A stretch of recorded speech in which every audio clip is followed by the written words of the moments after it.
Maine. 1953, the first year the tournament was held at the Garden.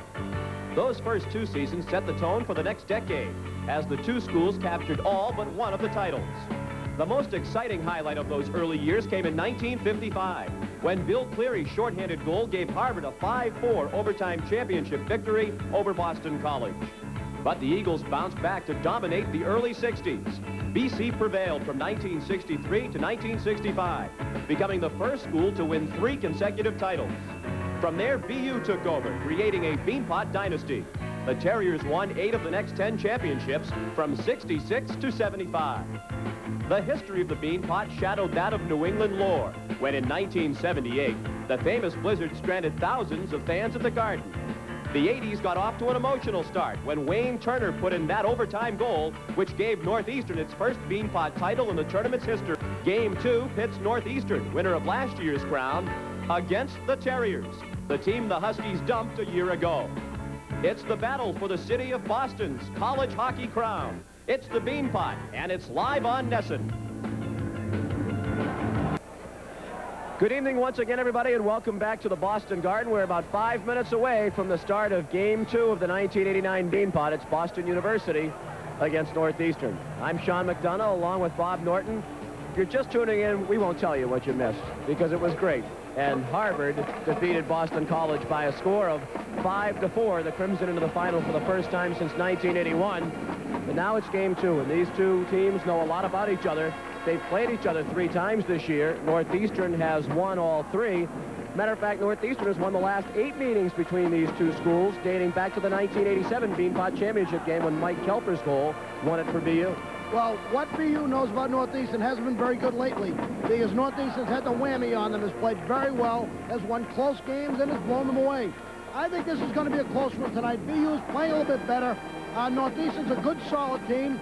Both of them come in fighting for position in Hockey East, and I think this is an important game, not only in the Beanpot, but it's an important matchup between the 2 teams.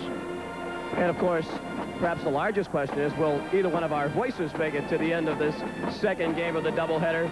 But much more importantly, let's analyze some of the key personnel for Boston University, which comes in as the visiting team, 12-15-1 overall, but they've won 4 of their last 6. They're led by their captain, Mike Kelfer. He's just a good player for them, outstanding offensive player. 10 of his 20 goals have come on power play. Scored the game winner in overtime in their last win over Northeastern that won the Beanpot for him in '87. Now playing forward for Boston University, began the season as a freshman defenseman, did very well there, but Jack Parker decided to put him up front, and he's been scoring at a regular rate, Dave Sacco. You know, he went from a question mark to one of their top players. You know, a lot of people stayed away from recruiting him, said he wasn't good as his brother Joe, and this, that, and the other thing. He's been every bit as good. He's an outstanding player. They moved him from defense up front to forward. He's given him additional scoring punch, and they're really happy they have him. Meanwhile, the defending Beanpot champions, the Northeastern University Huskies, they come into this one at 14-11-2, ranked 10th in the nation, and they are led by Bruin draft choice Dave Buda. Dave Buda's their big play guy. You know, he makes the outstanding play in the offensive end. He's strong. He really controls the boards. And all of a sudden, out of nowhere, here comes Buda into traffic, comes out with the puck and scores a goal. And that's the kind of thing that sets them going. Also for Northeastern on defense, they're led by a sophomore, Rob Cowie. Well, Rob Cowie is a top offensive defenseman in terms of points in Hockey East. He has a hat trick on the season so far. Very good Beanpot last year. I thought that he was one of the top players in the Beanpot and a top candidate for the MVP award. He can really be a factor offensively from the point. Goaltending very much a story in Game 1. Harvard won it behind the freshman Chucky Hughes. The goalies will certainly be in the forefront again in Game 2. It'll be Peter Fish in the net for Boston University. Rich Burchell makes his first Beanpot start for Northeastern. We'll be back right after this.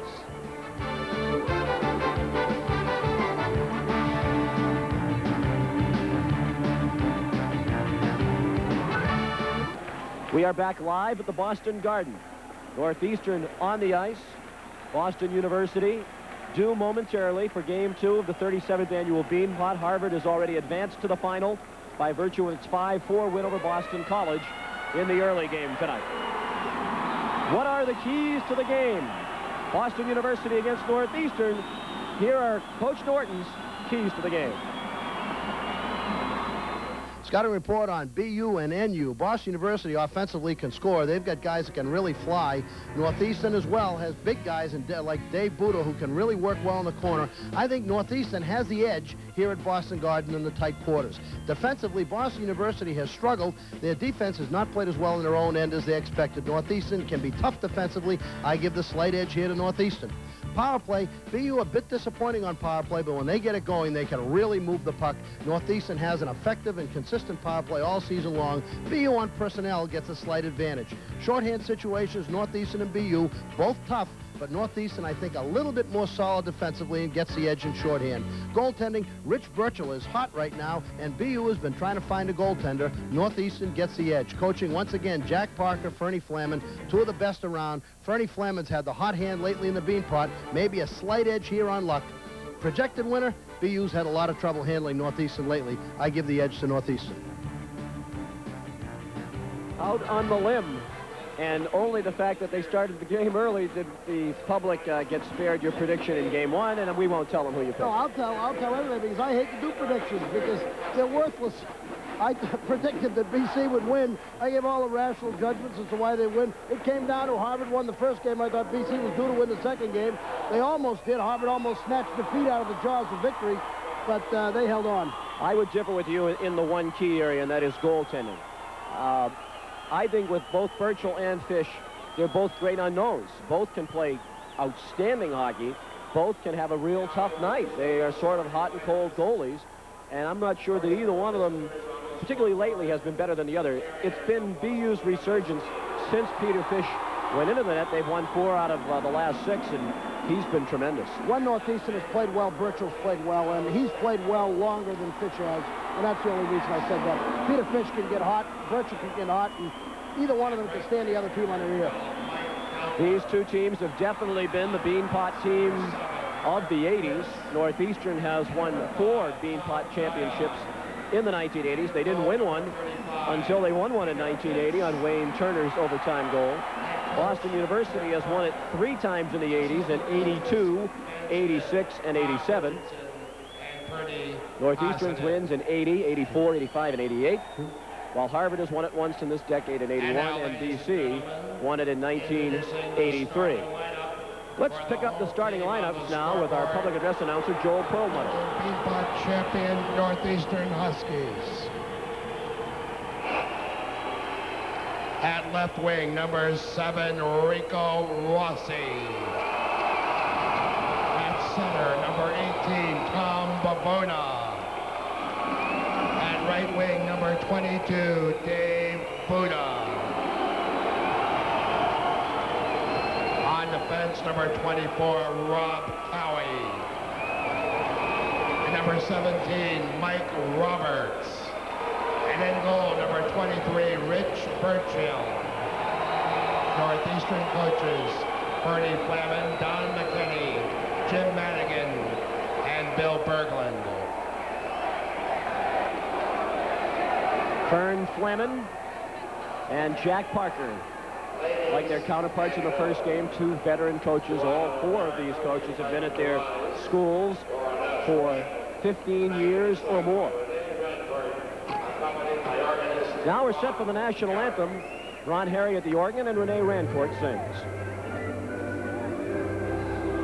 Oh, say, can you see by the dawn's early light what so proudly we hailed at the twilight's last gleaming, whose broad stripes and bright stars through the perilous fight o'er the ramparts we watched were so gallantly streaming, and the rockets' red glare, the bombs bursting in air, gave proof through the night that our flag was still there. Oh, say does that star-spangled banner yet wave?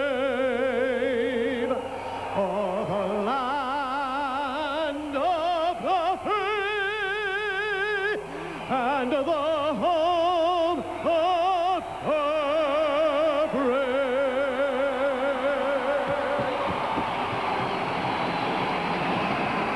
The officials for tonight's hockey game, led by the referee Frank Cole, the linesman on the left, John Grabalesi, and on the right of your screen, John Jones, a veteran, outstanding officiating crew working this second game. These officials from Hockey East. In net for Boston University, the senior, rejuvenated from East Greenwich, Rhode Island, Peter Fish. Well, they spent a lot of time trying to find a goaltender, and they found him right on their bench, Peter Fish. I think the players have a lot of confidence in him. They were happy when he got a chance to play, and he played exceptionally well. At the other end, the senior playing in his first Beanpot from West Roxbury, Rich Burchell. Well, everybody read the story about Rich Burchell last weekend, or most everybody did, where he came back from serious problems with alcohol to make a comeback, transferred from the University of New Hampshire to Northeastern. He's been rejuvenated here, playing exceptionally well, and he's gotten control of his life, which is more important than any hockey game. He has been a great story. And we are set to go. The winner meets Harvard 1 week from tonight. Tom Bavona, Rico Rossi, and Dave Buda, the first forward line out for Northeastern. Mike Lappin, Joe Sacco, and Mike Kelfer for BU. Bavona and Lappin on the draw. We're underway. BU in red wins the faceoff. Tom Dion, number 5. Bangs it down to the Northeastern zone, and right away an icing call. Just 9 seconds in. BU guilty of icing. Dion and number 7, Mark Chris, start the game on defense for BU. Mike Roberts, at whom you're looking, number 17, and Rob Cowie, 24, begin defensively for the Huskies. When Jack Parker plays against Northeastern at the arena, he really works in his defensemen at making indirect passes off the boards in their breakout, not to make that straight breakout pass and not to get caught with cross-ice passes in their own end. They'll use the same strategy here at Boston Garden, which is a very narrow, short rink. Jack Parker has won the Beanpot as a player, as an assistant coach, and as a head coach. And he's won it 6 times as a head coach, more than any other active Beanpot coach. Mike Kelfer in the corner. Now Joe Sacco, back of the line, guy on a drive, off a skate, the puck is free. Lappin couldn't get a shot off as he was tied up. It rolled right into the crease, and Rob Cowie cleared it away. Boy, Mike Roberts did a great job there on Lappin because Lappin had a loose puck. All he had to do was get it upstairs, and Roberts tied him up. Just 33 seconds in, but already the puck visits the goal crease. Watch 17 Roberts tie Lappin up there. Right there, see Lappin can't get that puck off the ice. Puck rolls right across the crease, and Cowie clears. Wow.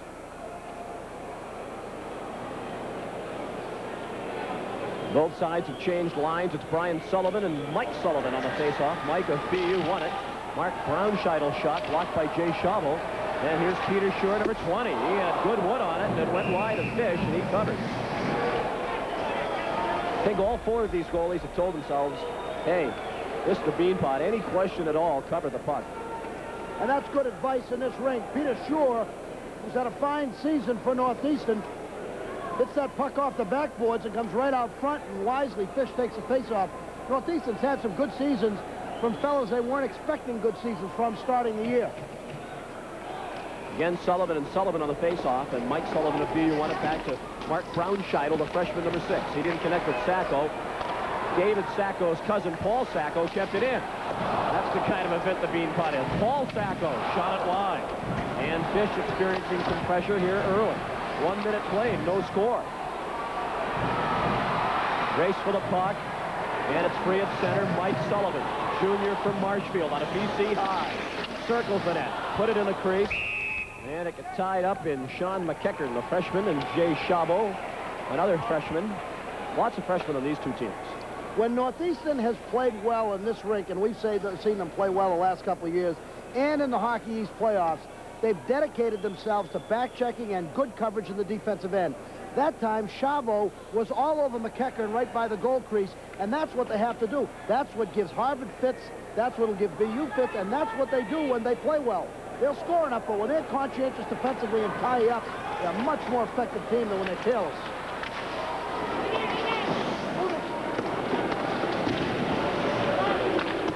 Keith Sear, number 12, played it around the boards.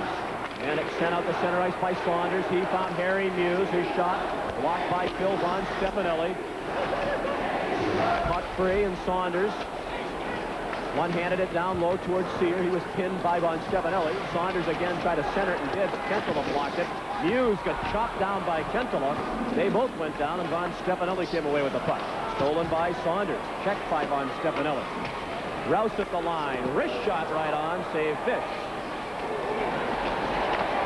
And kept in by Rouse. Saunders had it deflect out of the rink as Von Stefanelli got a stick on it.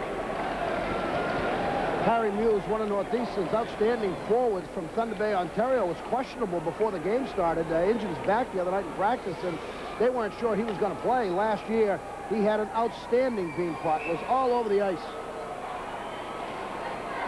Wrist shot from the outside. Number 5, Marty Rouse, snaps it off, and Peter Fish stops it and clears it to the side, picked up by Von Stefanelli. Exactly 2 minutes played, first period, no score. Harvard won the first game over Boston College 5-4. It was a thriller. Mark Chris, sophomore from Timmins, Ontario, and a draft choice for the Bruins. Got it into the zone. Burchell out of the net. Sacco, that's Joe, brother of Dave, now Kelfer. Back to Mark Chris, with room, shot, save, Burchell. Kelfer has the deflect off Sean Curtin toward the net, and it's cleared. Chris sent it back in. Roberts gave it away to Kelfer. Kelfer tried to pass off as he had Joe Sacco heading for the net, but it was broken up by Cowie, set right back in by Dion. Now Rob Cowie, the sophomore from Toronto, to Mike Jankowski, number 6. Robbie Grant, number 9, kept in by Dion and turned aside by Burchell. Sean Curtin had it deflect off Grant where Dion picked it up. Now Cowie, good move. Cowie got it into the zone, and Mark Chris picked it up. Tommy. Dave Sacco, freshman from Medford. His brother Joe also plays for BU. His cousin Paul plays for Northeastern as a freshman defenseman from Reading. And that's Paul Sacco, hooked down by his cousin Dave, and a penalty coming up here. Dave Sacco hooked his cousin Paul, and Northeastern will get the game's first power play. We'll be back after this.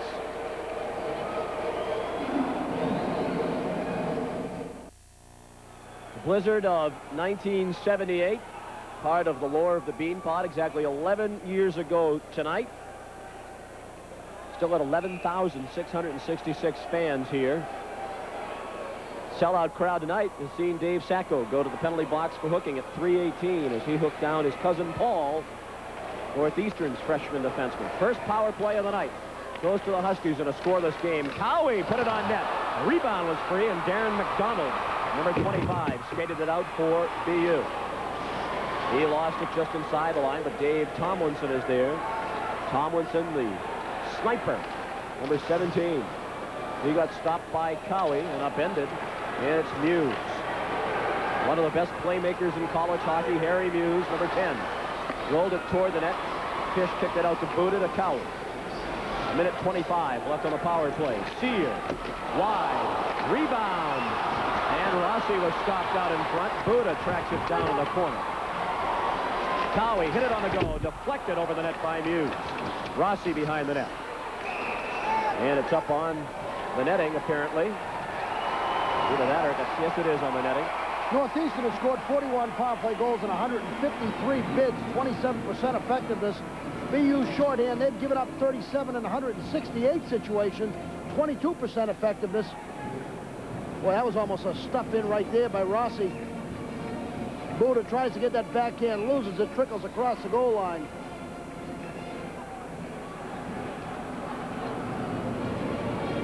No score. We've played 4 minutes and 9 seconds, game 2 of the 1989 Beanpot. BU has no shorthand goals on the season. Off the draw, Sear put it right on, and Fish made a terrific stop. Low, hard drive from the freshman, Keith Sear, number 12. He's back with it, and across the line. He slipped as he crossed the line, and it's Ed Ronan, one of BU's best penalty killers, and he got it out past Cowie. Cowie had it poked away by Kentola, and Sear has to go behind his net. Normally a right wing, Keith Sear out of Barrie, Ontario. Cowie to Muse. Muse trying to get around Dion, and Tom Dion flipped it out into the penalty box area. Well, I thought Muse was going to make a play there. It looked like he was going to get the defense to commit to him and then slip it off to the left to Buddha. He had Buddha wide open on the left side. He tried to penetrate the two defensemen, and puck went the other way. But I think he had a good chance if he just got those two guys to commit on him. And as soon as they moved, which they did, pass it over. Watch Sear on his face-off. Buddha gets a drawback. Sear snaps his thing off. Fish tested. 35 seconds left in the Northeastern power play. Paul Sacco just kept it in as his cousin Joe moved in. Now it's Joe Sacco. And cousin Paul knocks it away. Will Averill, number 4. Averill, the 4th member of his immediate family to play at Northeastern. His father, Bob, and his brothers, Bob and Jim, played for the Hounds. Jay Schabo. Back to Sacco. He couldn't keep it in. Delayed offside. Von Stefanelli carried it out. Now it's a 2-on-1. Short. It's Schabo, and he couldn't handle the pass. BU back at full strength, and Von Stefanelli picked it off. He's content to backhand it all the way down. That'll be icing against BU. No, it won't be, as Burchell came out for some reason to play it. That was just a couple of inches from going over the goal line and being icing. Apparently, Burchell didn't realize his team was back at equal strength, or rather the Terriers are back at equal strength with his team. Rouse sends it all the way down. They rule no icing. And Mark Chris starts BU back. Dion took a check as he passed it off. And Schofield tried to send it right back in. And the BU Terrier Dion called for closing his hand on the puck. Who's that Norton fellow? I don't know. Some chubby guy. Two Huskies along the boards, Jankowski and Grant. Grant stopped by Tomlinson. Grant got it back, then lost it off the check of Tomlinson. Burton rolled it toward the net. Jankowski tried to center it. He was taken down by Von Stefanelli. Now Tomlinson had it deflect past Darren McDonald. Jack McDougall, number 23, went behind the net with Schofield, Tomlinson, and Jankowski. Now McDougall in there, and it's back to the line where Ian Wood, number 19, kept it in momentarily. Wood again to McDougall. 13:25 remaining first period. No score. Rouse off to Jankowski. Brownscheitel in his own zone. Slides it back in where Marty Rouse picks it up.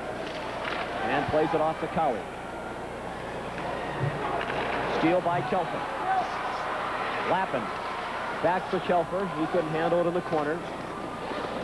Mike Lappin nearly with the steal. He was tied up by Muse. Mike Lappin to Mike Kelfer. Captain of the Terriers behind the net. So Lappin, he was checked by Curtin. Muse along the near board, stopped by Kelfer. Steal by Joe Sacco. Joe Sacco, a shot. Blocked out in front by Burchell with Lappin trying to screen. Saunders double teamed, and he split it into the corner. Mike Lappin took a check from Sear. Roberts up to keep it in. Mike Lappin with his brother Chris right behind.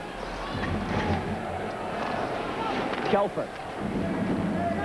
Deflected off the stick of Regan. Again, no icing. Sear took the long pass and then got shoved down by Dion. Here's Kentola for Ronan, and now Regan. Rob Regan, number 8, junior from Milton, checked off the play by Cowie. Dion kept it in. Burchell couldn't stop it. And it's Muse. Ahead for Saunders. His pass behind Sear. Both teams feeling each other out here. They're familiar with each other. They've met 3 times already this year in hockey's play, and Northeastern has won all 3. Down to 11:35 to play, first period. Buddha. Stopped by Chris Lappin. Mark Chris picked it up and cleared. Rico Rossi. Ahead for Paul Sacco, tied up by Dave Sacco. And it's back in the neutral zone again. Buddha. He scored the winning goal in Northeastern's 6-3 Beanpot Championship win a year ago against BU. Now Sacco out to center ice to Mike Sullivan. Sullivan trying to get around Paul Sacco. Then he tried to center it. Dave Sacco out in front, right through the legs of Sean McEachern, who was all alone. Tom Bavona got checked into the boards by Lappin. They ran into the linesman, John Gravelacey, as well. And McEachern content to touch it out to center ice. Schofield gave it away to McDougall. He kicked it to the line. Averill sent it back to the BU zone. Continuous play, but very little in the way of scoring opportunities since the first couple of minutes when both teams had chances. McDougall on the rush. McDougall cutting in. Tomlinson had it blocked, and it's swept away by Schauble. Mark Chris had it taken back by Rouse. Now Dion, the sophomore from Messina, New York. Burchell left it for Marty Rouse. He's a senior. And his pass, an errant one, tracked down by Chris in his own zone. 9:50 remaining in a scoreless first period. BU and Northeastern. Harvard won the first game over BC 5-4. They held on in the third period. Kelfer had to go off the skate of Burchell. Back comes Brian Sullivan. Rink wide to Peter Shore. This shot deflected over the net. Joe Sacco, sophomore from Medford. Got it out to center ice. Robbie Grant, good move to get away from Kelfer. Grant into the zone, dumped it off outside the zone, and that's offside. Long time without a whistle. We'll be back to Boston Garden and the Beanpot right after this.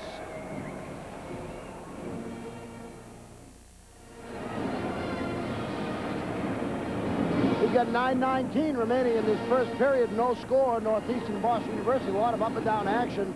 No sustained action in either team's defensive end as we look at the Terrier and the Husky. Terrier's kind of friendly. Yeah. Thanks, cameraman.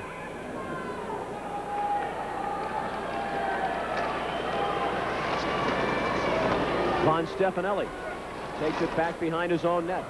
Bill Von Stefanelli, a sophomore, long pass to Kentola. Eli Kentola was the leading scorer in the entire Beanpot last year. Shot wide by Sean Curtin. Roberts kept it in. Knocked down by Grant. Cowie had trouble with a bouncing puck, managed to keep it in, and it deflected off Ronan's stick up into the seats. Ladies and gentlemen. Rob Cowie. And now you're looking at Jack Parker.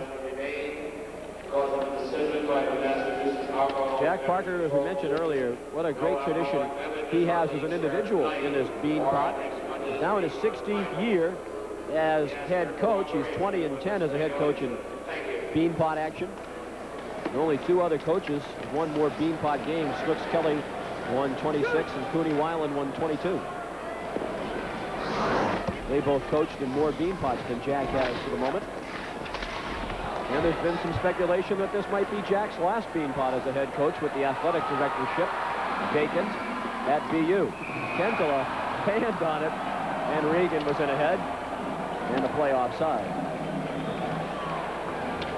This copyrighted program is brought to you under pay cable TV rights granted by the Beanpot Committee solely for the entertainment of our viewing audience. Any publication, rebroadcast, retransmission, or other use of the accounts and descriptions of this game without the express written consent of the New England Sports Network and the Beanpot Committee is prohibited. Wasn't that a nice gesture by the BC folks naming the rink after Snooks? Mm-hmm.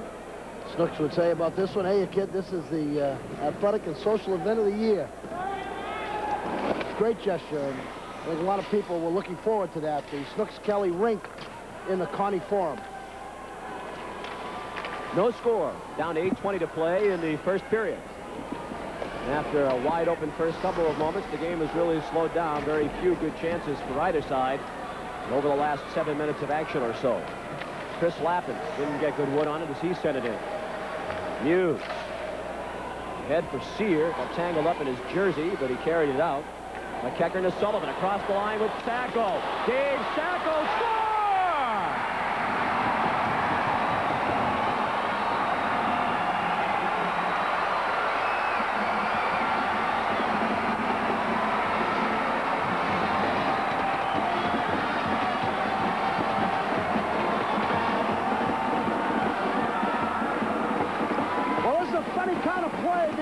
Sort of trickled down behind Sear, got everybody going the wrong way.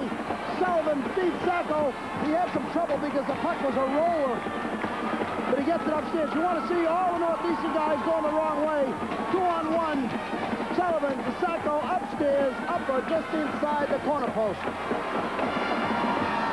10th goal of his freshman year for Dave Sacco, who just recently moved up to right wing at about mid-season. It's a move that has paid off for Jack Parker. Comes at 12:04.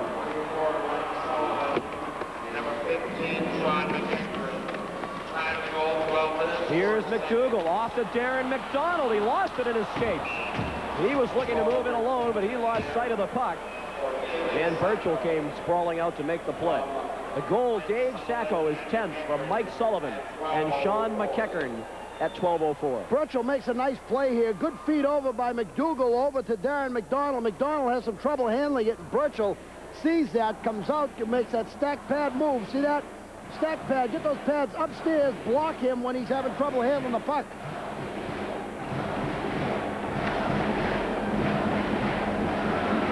Off the face-off. It's controlled by Northeastern. Roberts nearly lost it, but got it back. Cowie ahead to Bavona. Break opportunity here for NU. Rossi back for Buda, taken away by Mark Chris. Cowie couldn't keep it in at the line. Delayed offside here. Whistled as Buda touches the puck.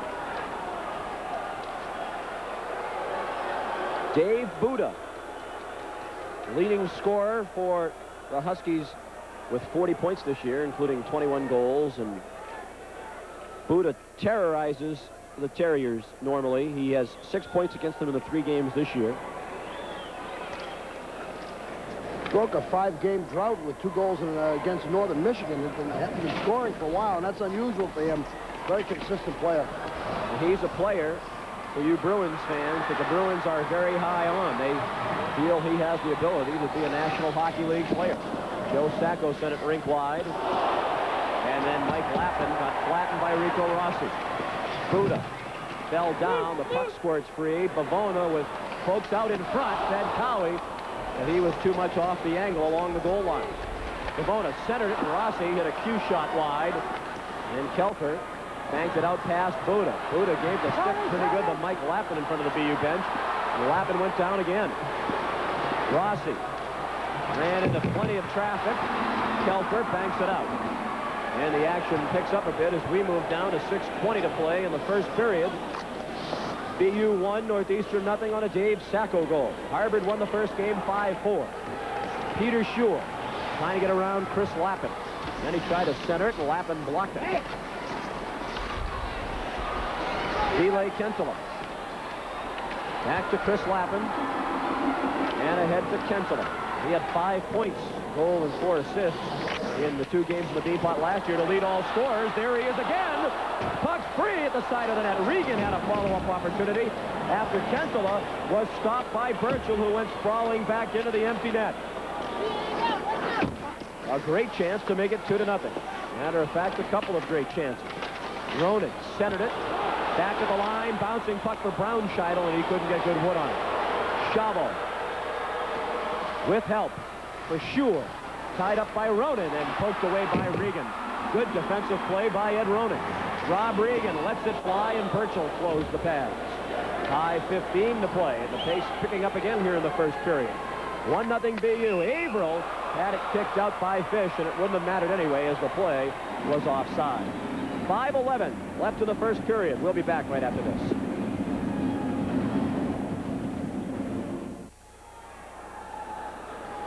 Ville Kentala ended up with an open net. Burchell gets a little discombobulated behind the net here. Puck's going to come out. Watch him hustle back. Kentala's got it in the middle. Slide and get that thing. Isn't able to freeze it. Regan has a pop at it again as it came loose, but boy, Kentala saw nothing but net there. Regan very nearly knocked in that rebound. 1-0 BU, nearing the 5-minute mark remaining in the first period.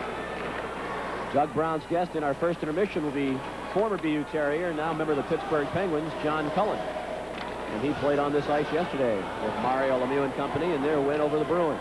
Yeah, he's really one of the nice guys that we've met in college hockey, John Cullen. Indeed he is. Ian Wood converted forward now, a defenseman, Von Stefanelli. Gave it away to Jankowski. Jankowski with Grant heading for the net.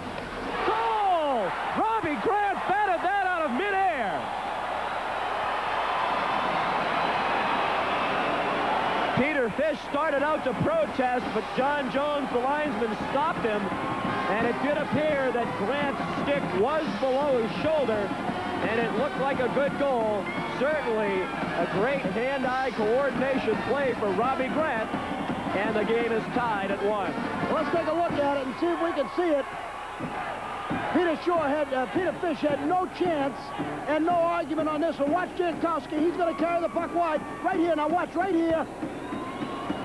Watch the stick. Watch the stick right there. That's good. Let's take it again. Let's look at it from this angle. Jankowski. Stick up. Yep. Waist high. Good goal. 5th goal of his sophomore season for Robbie Grant at 15-23. It's 1-1. Grant from Thunder Bay, Ontario. Here comes BU. McDonald couldn't slide it across to Tomlinson, who was all alone out in front. Hughes ahead to Saunders. Grant from Jankowski at 15-23. Saunders, wrist shot blocked by Dion. The puck was free. Sear batted it down lower, but it's picked off by Tomlinson. He slides it in with 4 minutes to play in the period. Dave Sacco, the goal for BU. Robbie Grant for NU. Harvard won the first game over BC 5-4. Sear sends it in. Mark Braunscheidel. He's had a couple of brothers who have played professional hockey. Now Sear sends it in for Northeastern. Lappin. That's Chris Lappin, older brother of Mike. They are not twins. It's into the zone, picked up by Kelford. He poked it down low, and it was poked away by Abel. Now Paul Sacco. All these brothers and cousins out here, it's kind of tough. Bavona to Buda, goal! Much on it, but he slid it past Fish, and Northeastern leads 2-1.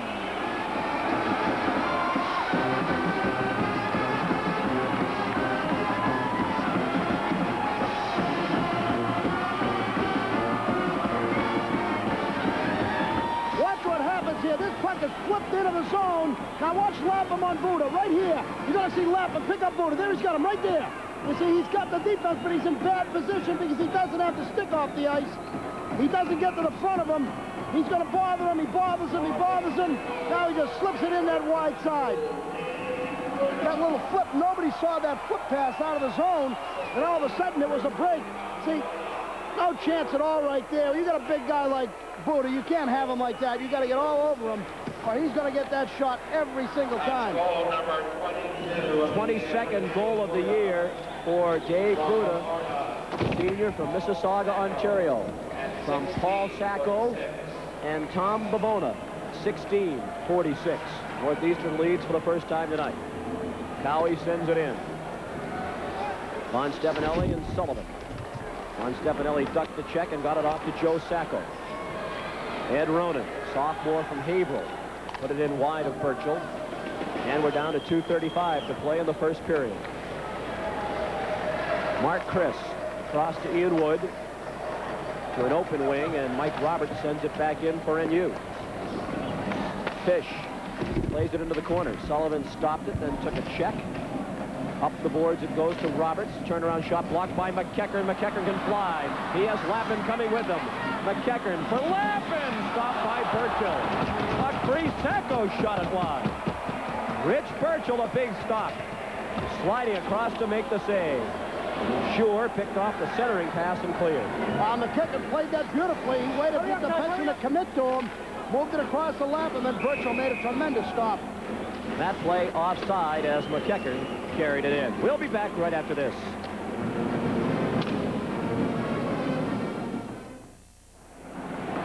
Sean McEachern, one of the most talented freshmen in Hockey East, plays it beautifully. Gets Schofield to commit to him. Waits till Schofield moves. Schofield does a decent job at deflecting the centering pass, and Burchell makes a tremendous stop coming across on Lapham. I think that Schofield just got a little piece of that and held up the play a little bit, but Burchell, tremendous stop. Didn't look like Lappin got good wood on it, but that almost No. helped him. He kind of hit a knuckleball and almost sailed over Burchell, but with those stacked pads, he brought the left pad up and kicked it out. Minute 50 to play in the first period. Northeastern 2, BU 1. Both sides have had good chances now for other scores. Lavona ahead to Rico Rossi, one-on-one with Dion. Dion stopped the rush nicely, and Rossi golfs it in lower, and it's picked off by Mark Chris. Rossi steers it into the zone. Sullivan across to Chris. Up the middle to Dave Sacco, who backhands it in.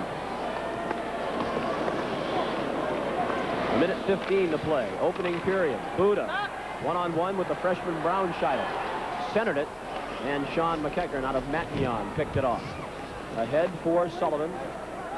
Deflected off Sacco into the zone. 1 minute to play in the first period. Brownscheider saw the hit of Grant coming. Curtin dug it free, then Mike Lappin took it away. Head for Joe Sacco off his skate. Grant touched it into the zone. Chris Lappin blocked by Curtin. Curtin, a scrappy player who makes things happen, and he's out there on Northeastern's fourth line. Chris Lappin to his brother Mike. Mike Lappin off to Joe Sacco, and Burchell blocked it into the corner. 25 seconds left in the period. Grant to the boards to Jankowski. Stopped by Chris Lappin. Taken back by Grant. He sends it out to center ice. Jankowski. Jankowski stopped by Fish. He managed to get away from Brownscheider, but Fish made the play. 5 seconds left in the period. Sacco with 2 seconds. He won't get a shot off. Well, it started fast. We had about a 7 or 8 minute lull where nothing much happened. Then at 12:04, Dave Sacco started the scoring, and the last 8 minutes were really terrific. I'll tell you, Mike Jankowski almost made this score 3-1 as he caught Brownscheider flat-footed. Watch Fish, poke check. Nice play there. Jankowski is looking back in all the way. Score at the end of the first period in Game 2 of the 1989 Beanpot. The Northeastern Huskies 2 and the Boston University Terriers 1. Among our many activities in the first intermission, Doug Brown will be joined by former Terrier and current Pittsburgh Penguin, John Cullen. We'll have that when the Beanpot continues live on Nesson after this.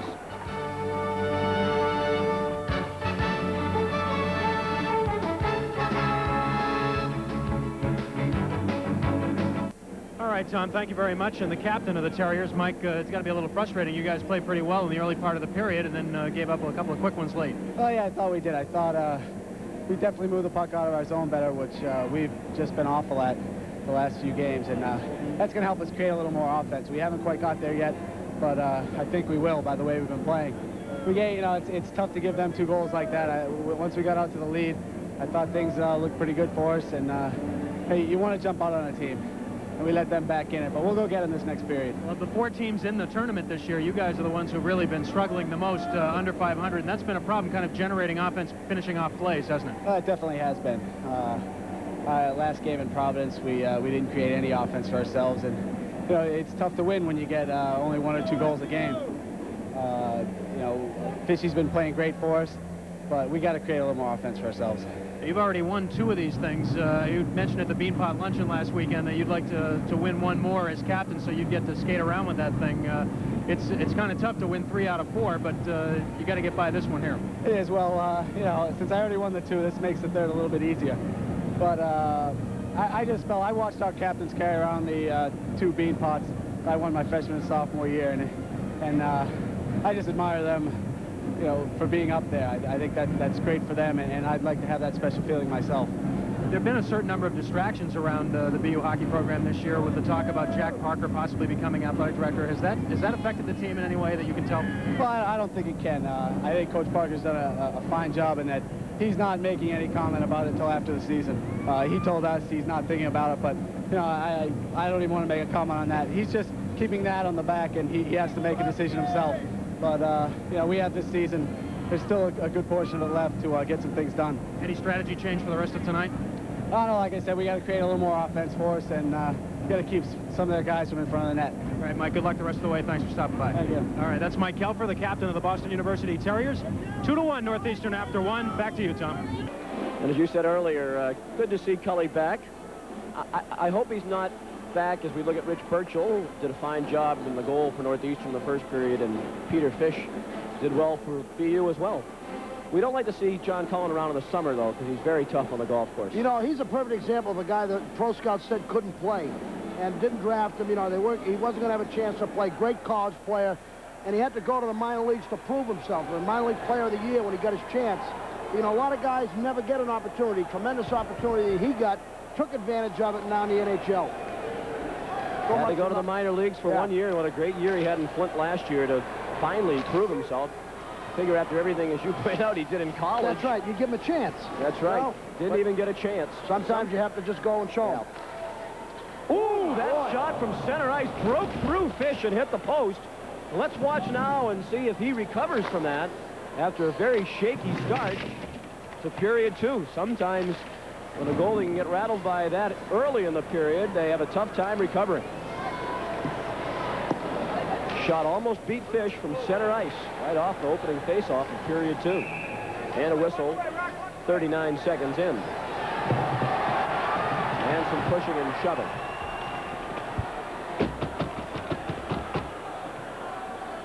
That kind of shot is at its most dangerous at this time in the period. The ice is very slick. The puck can hit the ice and really scoot on you. And whereas later on in the game, there'll be a lot of shavings out there to slow down the puck and to give it a truer hop. In this time, it's sort of like a skimmer on the water, Sean. It just goes skimming right off that ice surface and can be it's not quite as easy a shot as it looked. He whiffed on it, but it can be difficult. Let's watch and see if this thing jumps at all. There's a shot. See, right after it just hit the ice, and it took a little scoot on him. And that's what happens early on in the period when that ice surface is clean. The shooter was Tom Bavona. Tom Bavona. Ryan Sullivan. Out to Peter Schur. Now Will Averill, and that's deflected out of the rink. I want to follow up on the point you made on John Cullen, because I think it's a good one. And to me, you see it happen not just in hockey, but in other sports. Oh, yeah.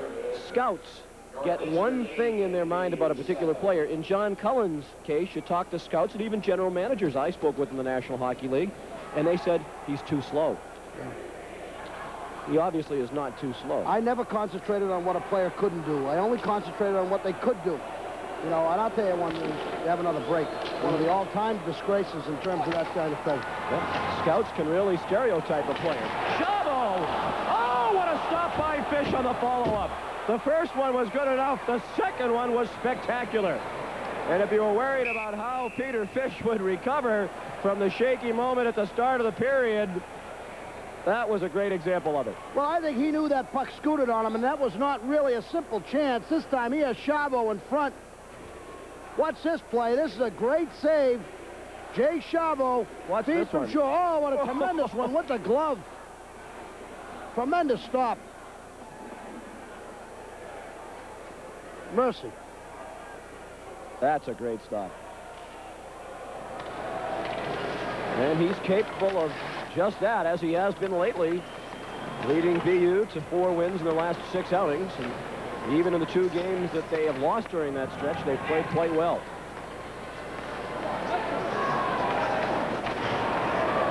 Highlight of the year for Fish, a shutout of the #2 team in the nation, the Minnesota Golden Gophers. And his teammates played great that night in front of him, too, holding the Gophers to 17 shots after Minnesota had 50 the night before against BC over at the Connie Forum. You know, Sean, getting back to that point you made about Cullen, when I was at New Hampshire, we had a 2-time All-American named Gordy Clark, who's now assistant coach with the Maine Mariners. He was the most valuable player in the American Hockey League 2 years. He led the American Hockey League in scoring twice, and he was second another time. He got 10 NHL games.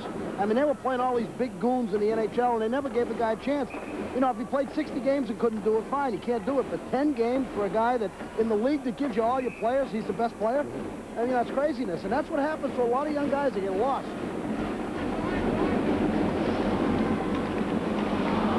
Roberts behind his own net. I was afraid, too, Bob, for a while the same thing was going to happen to John Carter. It looked like every time he got a chance, it was on the fourth line, just a couple of shifts a game. And finally, they let him play for a sustained length of time, and look what he's done. He's one of the standouts on the team. Saunders poked it to the line. Mark Chris took it back. We played just more than 2 minutes in the second period, and Northeastern leads 2-1. That was their lead at the end of the first period. Keith Sear ahead to Matt Saunders. His brother Dave played at St. Lawrence and is in the Vancouver organization. Fish out to send it to center ice. Averill tried to send it back in. It struck the linesman. Sear banked it off the side of the net. The rebound came right out in front. Darren McDonald swept it away. So a couple of anxious moments around Peter Fish here in the first 2:48 of period 2. It's still just a 2-1 Northeastern lead. Boy, that was a crazy kind of rebound. It looked like it hit off the side of the cage. Must have hit off the front side of it because that puck just comes right straight back out again. Here's Keith Sear. He's looking for Saunders down the middle. Hit the side of the net. Yep. Still managed to ricochet out toward the front off the leg of Fish.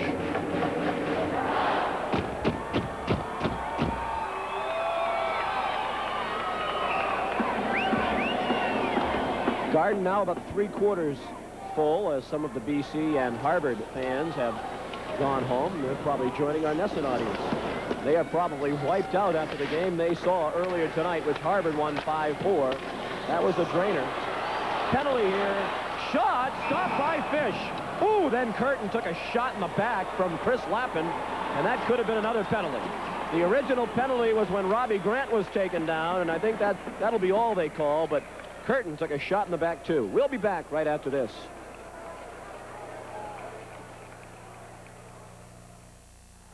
Well, this should have been a double dip for the Lappins. Mike Lappin, number 9, takes the penalty right in front of the net. There it is right there. That's the penalty. And now watch Curtin, number 8 in front. Watch him get wrapped. Right there. Oh boy. And that was by Chris Lappin. Sean Curtin, when he was at Bowling Green, was injured, and much of the left side of his body was paralyzed, and he still, from time to time, doesn't have feeling in his left leg. And they get hit in the back like that. Obviously, Frank Cole didn't see it because he's a no-nonsense official, and we would have put Mike Lappin's brother Chris in the box. It's just Mike Lappin in for hooking at 3:02, just the second penalty of the game. Both against BU, and Northeastern 0 for 1 on the power play tonight, leading 2-1. They had good action on their power play chance, had some good opportunities. Peter Fish, on that flurry, made a great stop on Curtin to keep it at 2-1. Cowie at the line, couldn't stop it. McEachern looks to break. McEachern with Sullivan coming. McEachern upended and a penalty. Sear took his legs out from under him. And a tripping call going against Keith Sear. That'll even it up. There didn't seem to be much doubt about that call. No, that's not a bad penalty either by Sear. McEachern was on the break and was looking to feed that puck in front. Sear just took him out of the play and took the call. Here it is again. McEachern's trying to move back on him. He's trying to stop it. He gives him a leg. You know, McEachern had beaten him. He was going to be able to make that move. It's a good move. Come down the side and stop. Here, Cowie loses control of the puck here, and here comes McEachern. Watch out when he gets loose. Now watch him. He's going to do a pivot and come back on him. He's going to stop, now come back on him, and he takes the leg out. He's trying to hit Kentler right in front of the net. He had Kentler all the way. Sear argued the call, but he had to be kidding. Leg. So it's 4-on-4, and at the tail end of this, BU will have a brief power play of 19 seconds. McEachern wrapped up by 2 Huskies. Joe Sacco came in to help McEachern. And it's Rico Rossi. Across the line. Dumps it off for Averill. Out in front. Babona shot it over the net. The rebound came right back out in front. Rossi tried a shot, but he was tied up. And then Tom Dion, a nice play to poke it away. BU going with 3 forwards and a defenseman in this situation. Northeastern going with 2 and 2. Dion sends it in deep. Burchill played it into the corner. Nobody there. Dion up. Out in front to Kelfer. Kelfer. Alone is Chris. Back for Kelfer. Pressured by Rossi. Rossi took Kelfer right off the play. 15:35 to play in the second period. Northeastern leads 2-1. All the scoring in the first period. Dave Sacco scored first for BU, but then 2 goals for Northeastern by Grant and Buddha. Kelfer tried to feed Dion, and it's been a tough shift for the captain of the Terriers, Mike Kelfer, who was the Beanpot MVP 2 years ago. He scored the game winner in overtime of the championship game against the Huskies. Hughes tried to pass it to Cowie, who was streaking in, but it struck Frank Cole. Fish bobbled it, but then held on to the flip for Mike Roberts. And the pace quickening again, and we'll have penalties here as a result of the pushing and shoving after the whistle. High sticking, the indication from Frank Cole, and we'll sort it out for you when we come back. You're watching the Beanpot live on Nesson.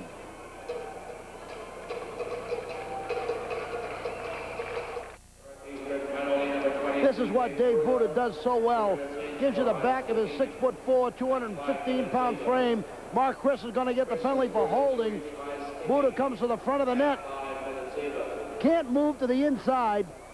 There's going to be traffic in front now. He's going to come in front, look for a tip, is Buddha. And he's going to get a tip.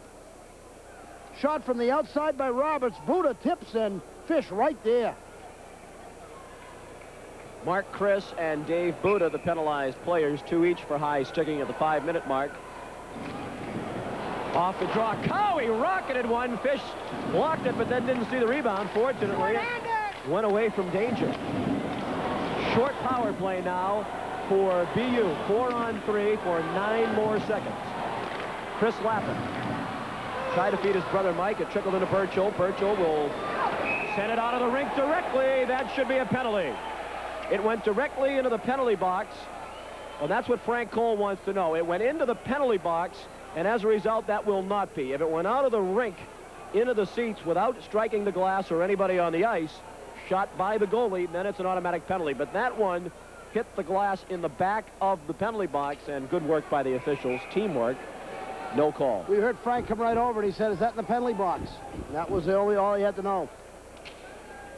Frank Cole has worked as the referee in the national championship game of the NCAA tournament 3 out of the last 4 years. He doesn't need our help. Yeah, no, not at all. There's the clear. He just tried to get something on it to get it out and then put it right in the box. Same thing would hold true if the puck went into the player's bench area. Well, the interesting thing, Bob, is there's no glass at one end of that, and that sort of went through the penalty box into the crowd. But had the glass enclosed the penalty box, that would have stayed in the penalty box, and therefore no penalty and a good non-call by the officials. Northeastern back at even strength, and they're both a man short now for 1 minute and 30 seconds. Puck squirted right out in front. Dave Sacco with it. And Cowie and Sullivan combined to freeze it with Dave Sacco. Some of our fans who are new to college hockey may be watching college hockey the first time. That's an automatic penalty in the college game. If the goaltender, regardless of intent or anything else, if the goaltender puts the puck out of the rink, over the glass, into the stands, it's an automatic 2-minute penalty for delay of the game, unless it's deflected by one of the opponent's sticks. Or one of the sticks, anybody's stick.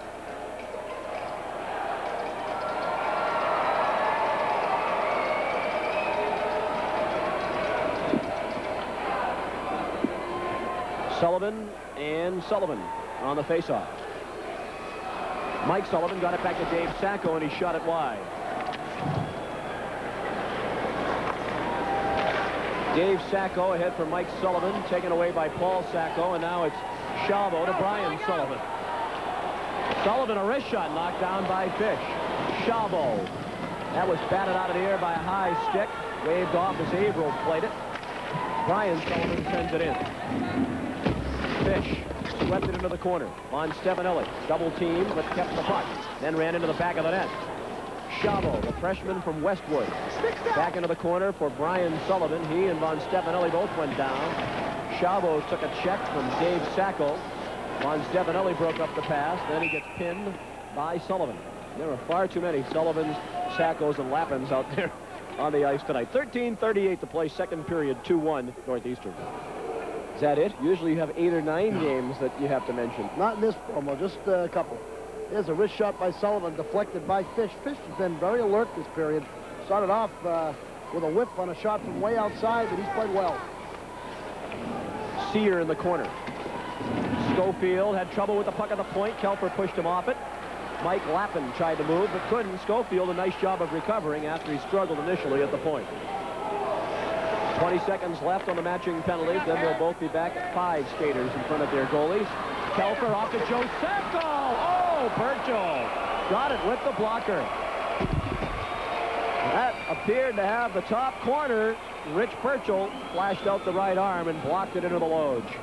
Well, that was a great play by Kelfer and Sacco. A little give-and-go action. Watch Kelfer. Now you're going to see Sacco right down the chute. Big slap shot. Great stop.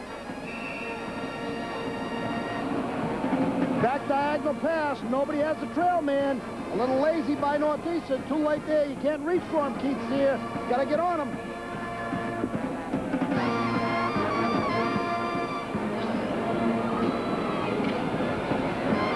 In 10 seconds, both sides will be back at full strength. Joe Sacco, center ice. Cross to Tom Dion. Dion sent it in. Burchell got a piece of it. Both sides now playing at full strength. 12:50 to play. Second period. Kelfer saved Burchell. Mike Lappin centers it. Bouncing puck. Kelfer couldn't get good wood on it as the pass was deflected en route, and that knocked the play off just a bit. Dion cleared it away. Northeastern 2, BU 1. All of the scoring in the first period. Dave Sacco scored first for the Terriers, but then Grant and Buddha scored for the Huskies. Burchell. Round of the near boards. A nice play with the stick by Burchell. Tom Bavona, the junior from Middletown, Connecticut. Wrist shot, a stop by Fish. The rebound to Dion. Bouncing puck. Burchell well out of the net. And it clears the zone. Bavona tried to feed Paul Sacco. He bumped with McDougall. And McDougall knocked it in. Abel golfed it back out. Chris Lappin to Darren McDonald. Sophomore brought it into the zone. Now he has it back. McDonald tried to pass, and Grant blocked it. And it's cleared. Chris Lappin had his pass go by Tomlinson. And we're down to 11:40 to play. Second period. Northeastern 2, BU 1. The steal by Regan. Out in front, McDougall! Save! And the rebound stopped as well. Tomlinson had a shot at the rebound. Jack McDougall again, the freshman. Down low, Regan couldn't see the pass coming.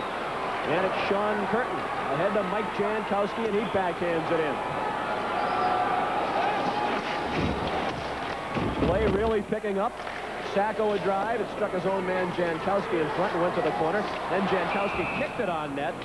Peter Fish covered it. Then Lappin and Grant gave each other the sticks for good measure.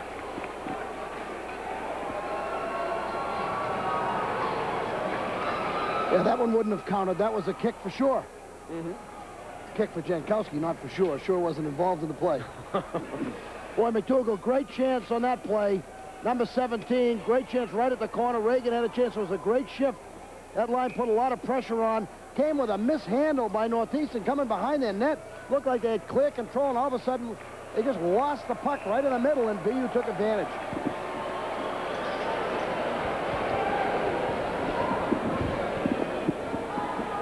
.11:07 remaining in the second period. 2-1 is the Northeastern lead.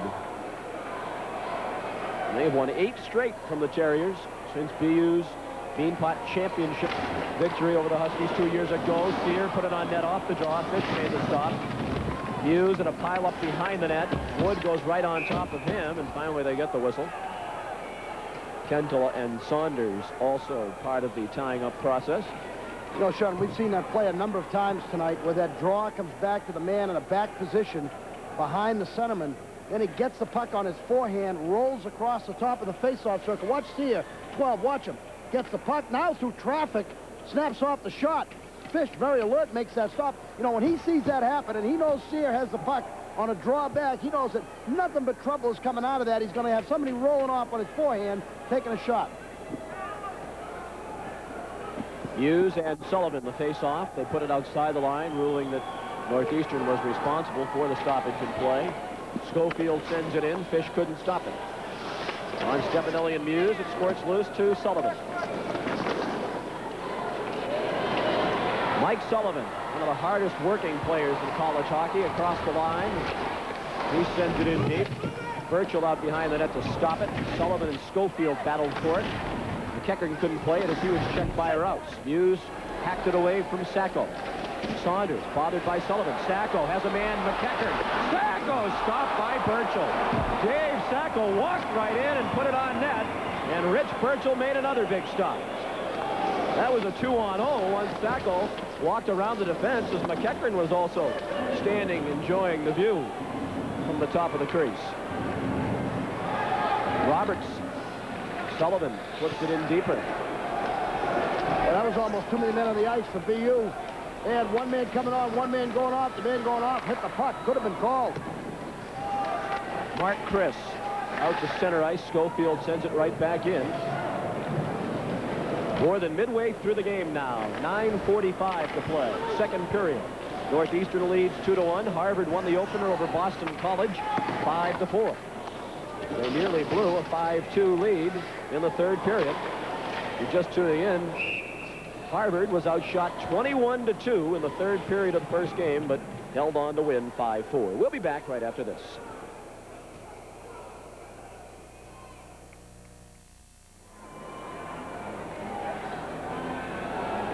Back at the Garden, 9:32 to play, second period. Northeastern leads 2-1, but it was very nearly a tie ball game moments ago. Rich Burchell's been the difference in this second period. He's played remarkably well. Played well all season long, but he makes some great stops here. Sacco on the forehand. McEachern does a pick for him. Burchell makes the stop. A lot of people rooting for Rich Burchell to come up big in this Beanpot tournament. Regardless of whether Northeastern wins it or not, Burchell's a comeback story, and a lot of people want him to play well here, and he's played splendidly in the first two periods. Off the face-off. Scrum in the corner. And it's won by BU. Chris sent it around the boards, but Roberts there to keep it in. Then Joe Sacco made a sprawling play to take it out. And as he started to get up, the whistle blew. Let's see where they put that face-off. Always center ice. Always a smart move to stay on top of the puck. When you're in that situation, sometimes young players will try to get up, and they're already on the ice, and they're one man down. They put their team one man down in that situation. Somebody comes in and picks it away, and away they go while you're lying on the ice. You stay right on top of the thing.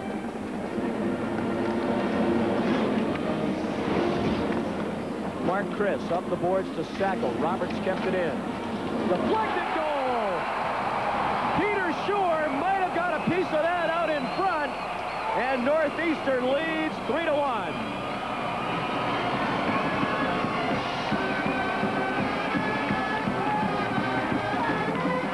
Well, Boston University has it and gives it over to Roberts on the point. Not much of a shot, deflected by Shore in front, and he gets the goal.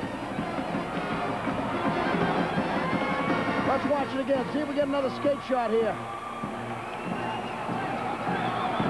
Right off that inside skate. Had one of those in the first game. Craig Toucher of Harvard. Yeah, that was strictly an accidental one. When we saw Toucher from the other side, we thought he might have purposely deflected it in, but that was clearly a... Well, they don't give... Yeah, they change that. They don't give Shore credit for the goal. They give it to Roberts, the man who flipped it from the point. Roberts, his second of the year unassisted, is how it is scored, at least for the moment, at 10:54. But it certainly looked like it went off the leg of Shore on that replay. Well, let's know if, in fact, they do change it. Roberts is second unassisted at 10:54, and it's a two-goal lead for the first time tonight. Devona to Rossi. Dropped by Chris Lappin. Ville Kentula. Junior from Helsinki, Finland, and a penalty is coming up here against Northeastern. Kentula into the zone. Dishes out of the net. The extra attacker is on for BU. And as Buda touches the puck, the penalty called by Frank Cole. It's a hooking penalty going against the Huskies. We'll be back right after this.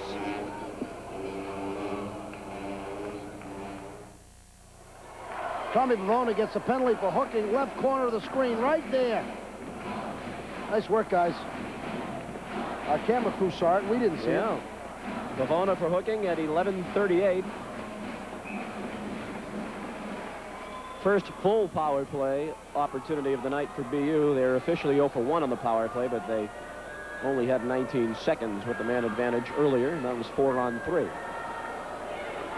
8:22 to play, second period. Northeastern enjoys its largest lead of the night, 3-1. Harvard won the opener over BC 5-4. Dion, Tomlinson. They are the point men. McEachern, Sullivan, and Dave Sacco up front. Shore and Buda killing the penalty. That shot ricocheted into the corner. Cowie and Roberts, the defenseman out there, confirmed Flaman's penalty-killing unit. A minute 40 left of the power play. Dion hit the side of the net. They better get Sullivan out of there. He's standing right in front, camped. Tomlinson lost it at the point.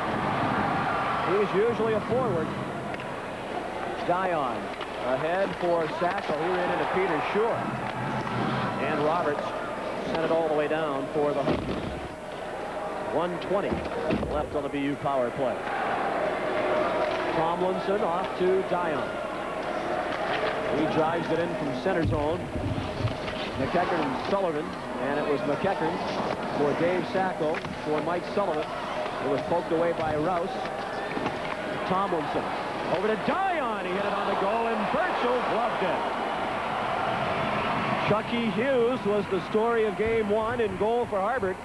And here in game 2, particularly in the second period, Rich Burchell, very much the story. I'll tell you, Coach Flaman can't be very happy about Mike Sullivan being allowed to. Look at Sullivan. Look at him right there. He's just standing in front of the net there. Nobody's hit him in 10 minutes. He's been allowed to stand in front of the net, camp in front there. You know, they're dodging bullets if they let a forward like Sullivan stand in front of the net. I think I did see him light a fire and toast marshmallows for a few minutes out in front of that net. I can't believe how long he was in front, and Burchell's made some good stops, and you saw that one right there with Sullivan right in front of him the whole next series. There was Sullivan again right in front. You got to move those guys out of there in these kinds of situations. You know, BU was down 3-1, Sean, but I think they played a pretty good hockey game so far. They've had great goaltending by Burchell in the northeastern end, good goaltending by Fish for BU, but Northeastern seems to have a whammy on BU at this point. At the point, Tomlinson kept it in, then he got buried under, and finally it's cleared by Rouse. Dion sent it right back in. 43 seconds left on the Terrier power play. Burchell in trouble behind the net. Free of the circle. Tomlinson had it blocked by Rouse. Sacco deflected by his cousin Paul and gloved by Burchell.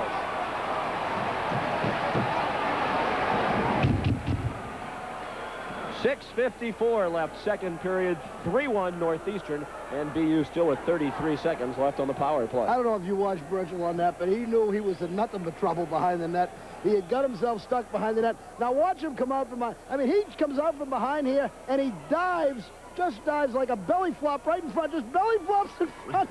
Just get me in front here. I don't want the coaches to have me behind the net when they score. I just watched him. I said, how's he going to get out of this mess? He's been both lucky and good tonight, but mostly good. Dion into the corner to Joe Sacco. He lost sight of it, and Cowie flipped it out. 20 seconds left on the penalty to Tom Bavona. Tom Dion, chosen first team All-Hockey East in the coach's preseason poll, got it to Tomlinson, and he sent it in wide. Sacco put it behind the net. Kelton flipped it to the near boards. Mike Lappin has plenty of room. Tried to feed Joe Sacco. Tom Dion. Shot. Save by Burchell, and Bavona is out of the box. That will be icing as a result against Northeastern. 6:15 left, second period. Both sides at full strength, and Northeastern with a 3-1 lead. In the first game, when you get down the last minute of the game, and you knew that Harvard was under siege and BC all over them, and when there's a break in the action, you see Chucky Hughes laughing there in the nets. You had a feeling that the pressure hadn't gotten to him. And just watching Burchell play, he's so aggressive in this game. I think, Sean, much more aggressive than we've ever seen him play. You just feel he's got a lot of confidence, regardless of what the score ends up. You have a feeling he has come into this game with a lot of confidence, something to prove, but playing with confidence.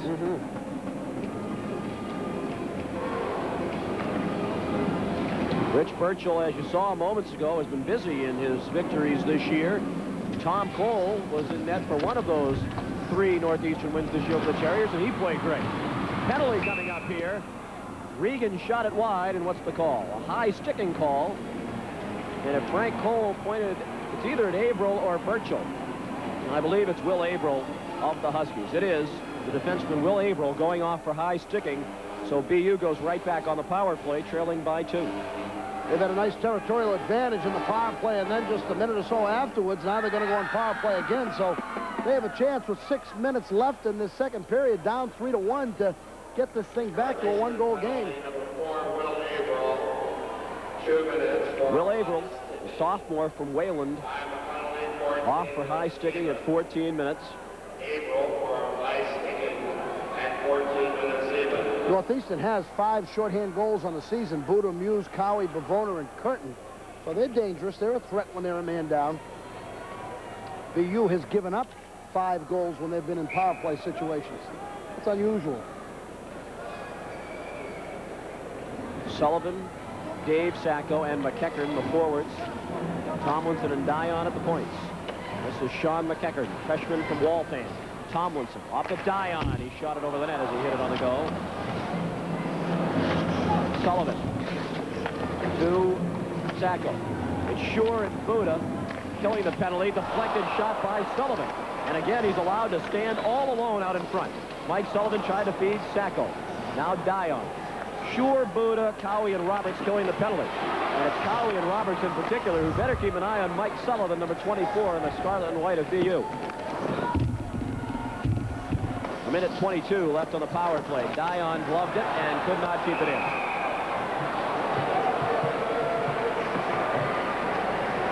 .5:18 left, second period. 3-1 Northeastern. Harvard won the first game over Boston College 5-4. They got goals from 5 different scorers.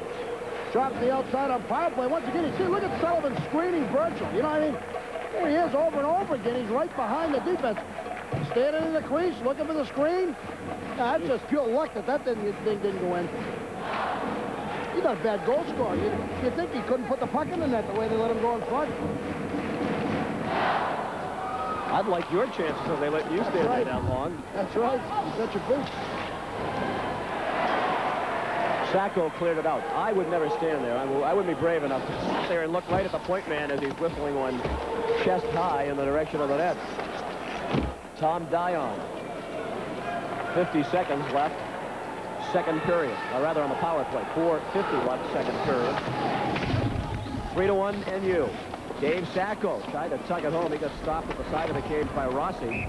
Rossi went diving on the puck, and McEachern fell on top of him. Then McEachern gave Paul Sacco a little love tap for good measure. I had a great defenseman one time named Timmy Burke from Melrose, who's now a scout with the New Jersey Devils. And when he was a freshman, he had a great shot from the point, and he'd take everybody's head off. We had great All-American forwards, Hislop and Cox and Clark, and he was risking their lives in front of the net.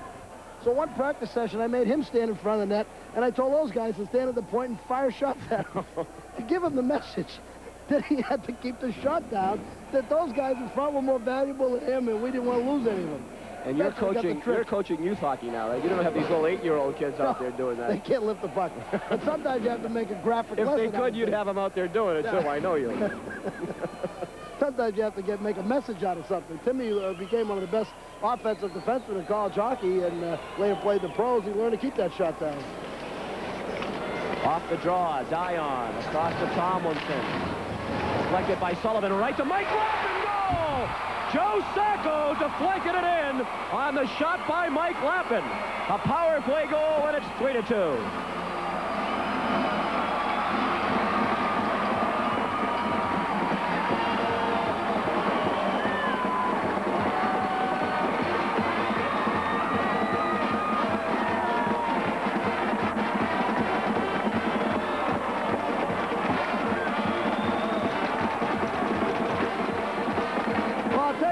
Playing very well since the last power play. It's been all BU. Sacco gets this on a deflect pass over from Lappin. Watch Lappin. Passes it over, shoots it over, deflects off the skate. We've seen a slew of those tonight.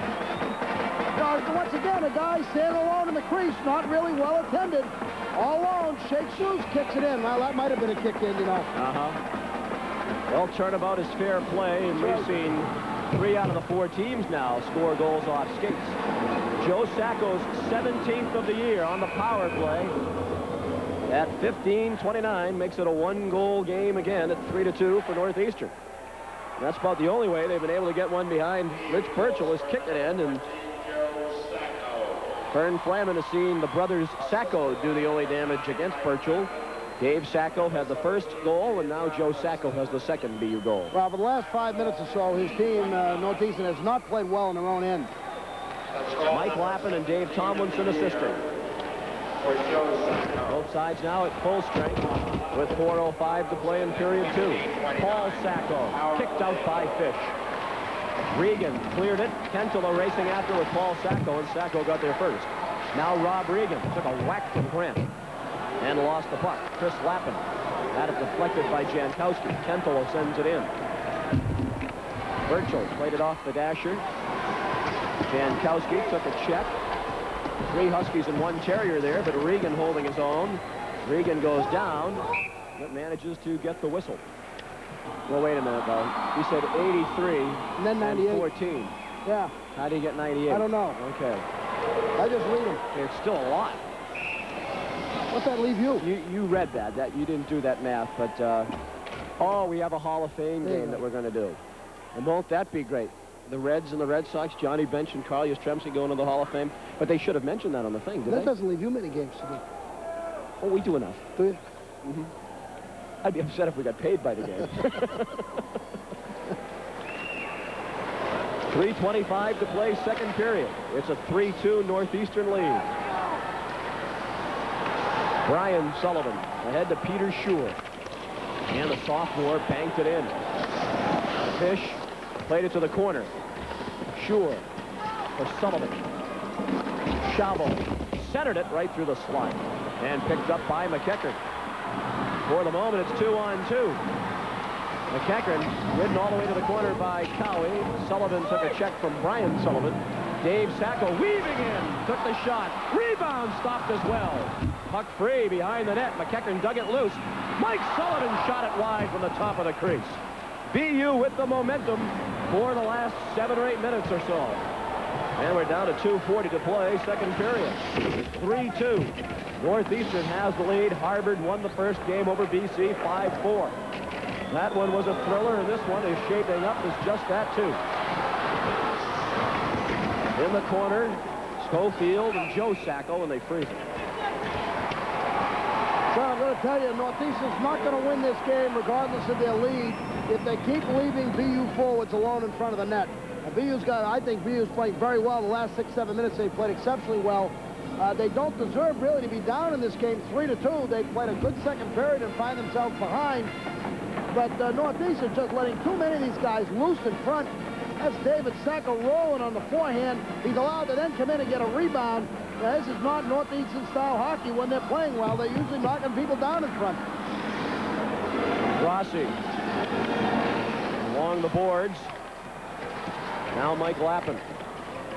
Head for Joe Sacco, and Lappin has it back. He's a sophomore from St. Charles, Illinois. The Lappin's a great hockey family. 2 older brothers were standouts at St. Lawrence on their national finalist team. Oh, he was thrown down by Rouse. No call coming. Chris at the point. Down low, and Joe Sacco couldn't tip it. It went to the corner. Northeastern just trying to get out of this period, still with the lead. They have 1:40 left to survive. Buda stopped on the rush by Mark Chris. Since Jack Parker put these two together, Dion and Mark Chris, they both played outstanding hockey on defense.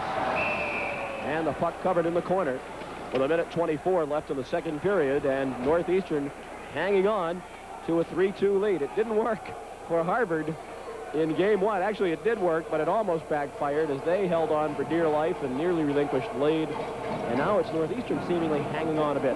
Well, and I don't think it's conservative play on their part. I think it's more Boston University taking advantage of the power play, then carrying that momentum on as Rouse is not called on that situation where he knocks Mike Lapham on a World Wrestling Federation equivalent takedown. Well, he just kind of shoved him over. What could you call that, really? He didn't hold him, didn't... Illegal shoving. Yeah, it's not in the book, not in the big book. fella. Not in the book. I think that was a good non-call. I do, too. Minute 15 left in the second period. Von Stefanelli just wide. Pentola back to Chris Lappin. It is all BU at the moment. Lappin's shot blocked by Saunders. Saunders dug it free. Here's a chance for NU. Sear to Saunders. Saved by Fish, and the red light is on, but Frank Cole seemed to wave it off and blow the whistle before that dropped. Frank Cole was waving his arms as if to say no goal, and I think he's going to say he blew the whistle before that puck dropped in. The puck went into the net, but Frank made the right call because he blew the whistle and was waving his arms while Fish still had it on his body. Well, the question is whether he should have blown the whistle or not. Well, that he shouldn't have done, right. but once he blew the whistle, he stuck. That's right. Didn't look like Fish ever really had it tied up, but when the official loses sight of the puck, and it did get tangled up in the uniform of Fish, the official is then supposed to blow the whistle, and he lost sight of it, and he was emphatic. And let's pick up the replay with audio and see if we can hear the whistle.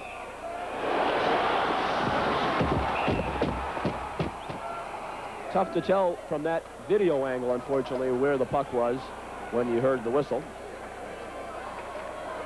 But Frank didn't hesitate, and not really an argument from Northeastern. They just line up for the draw. We're down to 50 seconds to play in the second period. Dave Sacco got it in. Chavo set it up. Guyon drives it back in. Cowie. Dave Sacco centered it, but that time nobody out in front for BU. Sure. Bounced it ahead to Sullivan. Mark Chris stopped him, but here's Chavo! Oh, Fish made a dandy stop. Chavo back to the line. Roberts through a crowd. That hit something out in front and went to the corner. Now it's Northeastern with a surge. Cowie! Oh, that glanced off Fish and went to the boards. Peter Fish blocking some shots that he can't even see. 6 seconds left in the period. Centering pass. Oh, he slid the skate across and kicked it out. And that would have counted. Peter Fish, tremendous in goal over the last 20 seconds of the period.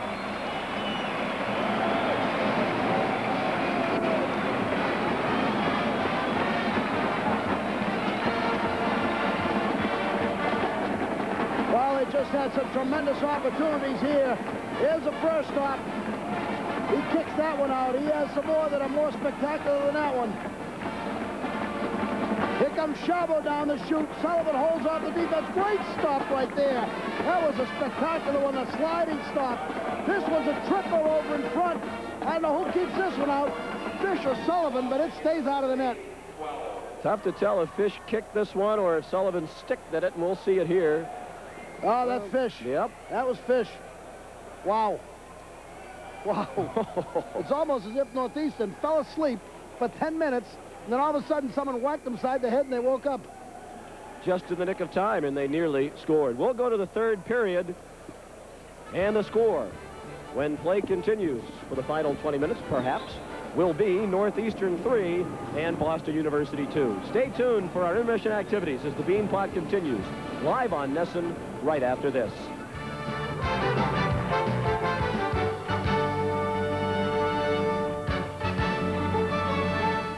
All right, Tom, thank you very much. And Dave, you had a big goal right near the end of the first period, get your team the lead. Then BU came back with kind of a fluke goal there toward the end of the second. Yeah, both teams have been working hard all around. We seemed to get a fluky one a little earlier in the period, and then they came back and got a bounce and tied it up. And that's the way the puck bounces every now and then. It's been 8 times in a row, well documented, 8 times in a row you guys have beaten BU. Do you just feel more confident against BU now than before? Oh, they had a stretch where they went like that against us, and then we came back and we won a few against them, but we're confident but not overconfident. They always give us a strong game, but never a blowout. We're going to take a look at your goal. It was the goal that made it 2-1 in favor of Northeastern. We'll get a look at it and have you describe it. Well, the puck bounced over, and then Tommy Pavona just picked it up, and he just gave me a perfect pass. And I just had to fight off that one guy, and I just played in the short side, and Peter Fish just fell down. We're going to get another look at it because you really did have a little trouble there. A guy behind you trying to force you off the play. I believe it was Mike Lappin. Tommy just gave me the perfect pass. Without that, I would never got in. And from there, I just saw Peter go down, and he gave me the short side, and luckily I put it in. Well, if everything goes according to plan, after you leave Northeastern this year, your last year of eligibility, you may be playing a lot more games in this building. 7th round draft choice of the Bruins. Are you thinking ahead to that at all? No, not really. I'm trying to finish out my college career. We're trying to win the second Beanpot and then back-to-back Hockey East titles. If it happens, it happens. But right now, I'm not even thinking about it. Is this something, winning the Beanpot, that could get you guys going? Do you think you guys have had kind of an up-and-down roller coaster type season? Definitely. This tournament's full of emotion, and if you come out of here faring well, it's just going to carry you on into the NCAA playoffs, and you never know how far you can go once you're there. Coming down here from Canada, Mississauga, Ontario specifically, did you know anything about the Beanpot when you first came to Northeastern? Never heard of it, actually. I heard a lot of people talking about it, but I didn't really know what it was until after I was here for the first time. Playing in front of all these people is great, and then after we won it last year, it just made it even better. Dave, good luck the rest of the way. Thanks for stopping. Thank you very much. All right, that's Dave Buda, the captain of the Northeastern Huskies. Nice work down on the truck by Bob Frateroli. We want to welcome Bob Frateroli to our Nesson family, working the Beanpot tonight, along with Mark Quinzel, leading our crew here at the Garden. We're underway. 3rd period, 20 minutes left in regulation time, and the winner will meet Harvard next Monday night at 8 o'clock. That game will be on TV 38. There will be no television for the consolation game.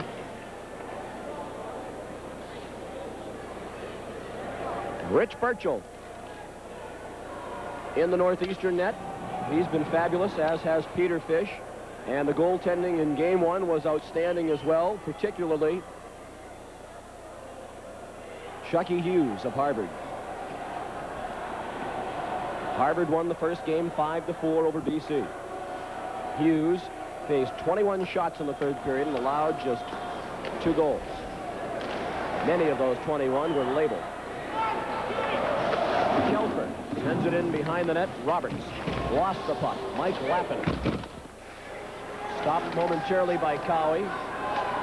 And now Bavona knocked off it by Joe Sacco. Cowie along to the near boards. Buda tried to hack it out. He got it to the line. Kelfer kept it in. Mike Lappin to Joe Sacco. Sacco shot and a save. Frankie. He was upended, and you heard him yell, Frankie, looking for a call. He felt he was tripped, and Rich Burchell made the stop. He did a great job to get the shot off in that situation as he was going down. Watch Sacco, number 14, up in the air, down, and snaps off the shot. Rossi wisely puts that into Burchell's pads and lets him take a face-off.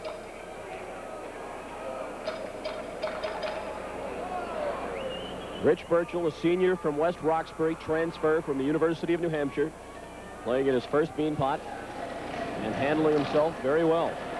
McEacker and Burchell way out of the net, and Paul Sacco swept the puck to the boards, fortunately for the Huskies. Mike Sullivan kept it in. Burchell had McEacker glance into him. Averill got it out. Chris Lappin in his own zone, off to the freshman from Amherst, New York, Mark Braunscheitel. He bounces it into the corner. 4 combatants after it, and McEacker won it. Centered it. And it was deflected in on net by Dave Sacco and covered by Rich Burchell. That's been a bit of a Sacco show here for Boston University in the 2nd period, and here beginning the 3rd.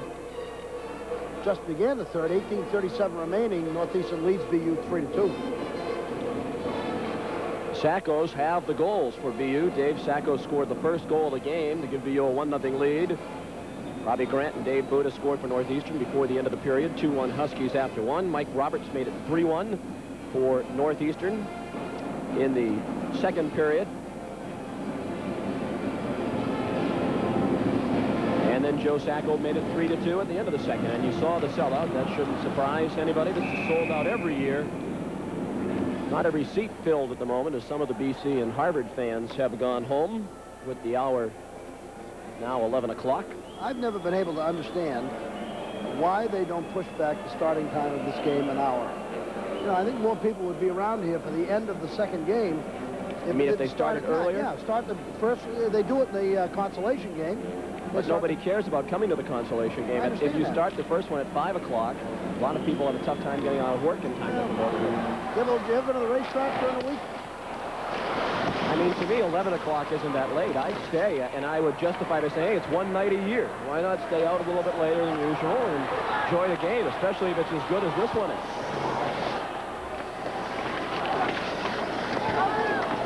Hughes Hughes up to Saunders. He was shoved down by Ronan. Hughes had Regan hanging on to him. All kinds of players down, and finally the whistle stops the play right at the blue line. Going for a ride.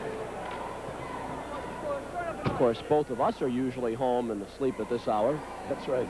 But, well, you know, not that late. Except for tonight, we had the BC Harvard game. Sometimes the first game is not particularly well attended early on, and I'm not sure how much worse it would be starting at 5 o'clock, and the second game would have a better chance. But okay, they choose to do it this way. They've been doing it a lot longer than you may well be right, big fella.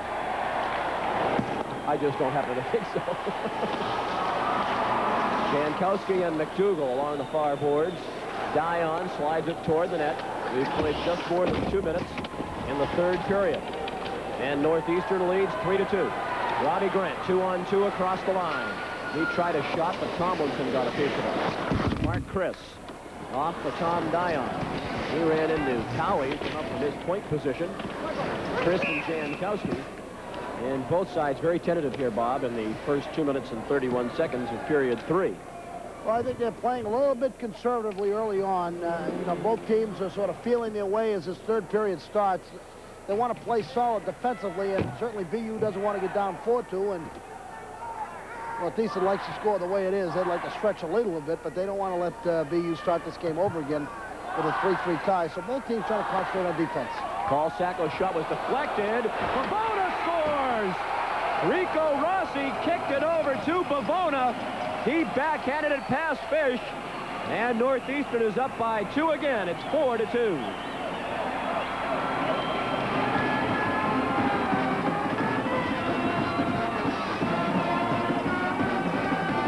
While in-zone face-offs are killers, watch what happens right here.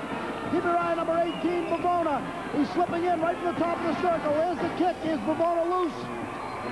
In the net. Tom Bavona, the junior from Middletown, Connecticut, scores his 9th goal of the year at 2:36.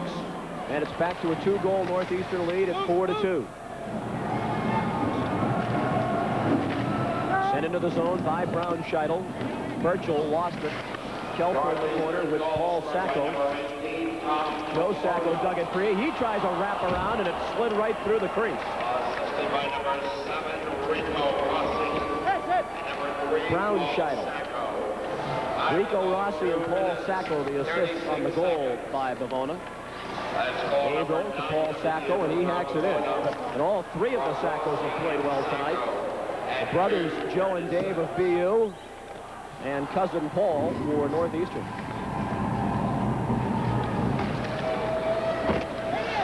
Schofield sends it in.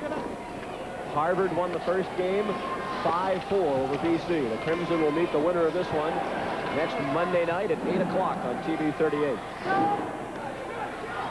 Dave Sacco dumped it off to Mike Sullivan. Waiting for help. Finds it. Von Stefanelli's shot deflected wide by Chavo. And Marty Rouse tried to flip it out and couldn't. Dave Sacco lost it as Eagles double team, then centered it, and it was cleared to the corner by Schofield. McEachern kicked it free. Mike Sullivan with plenty of room had it blocked by Schofield. And it's skated off by Brian Sullivan. Jay Chavo is streaking to join the rush, and Phil Von Stefanelli took a penalty.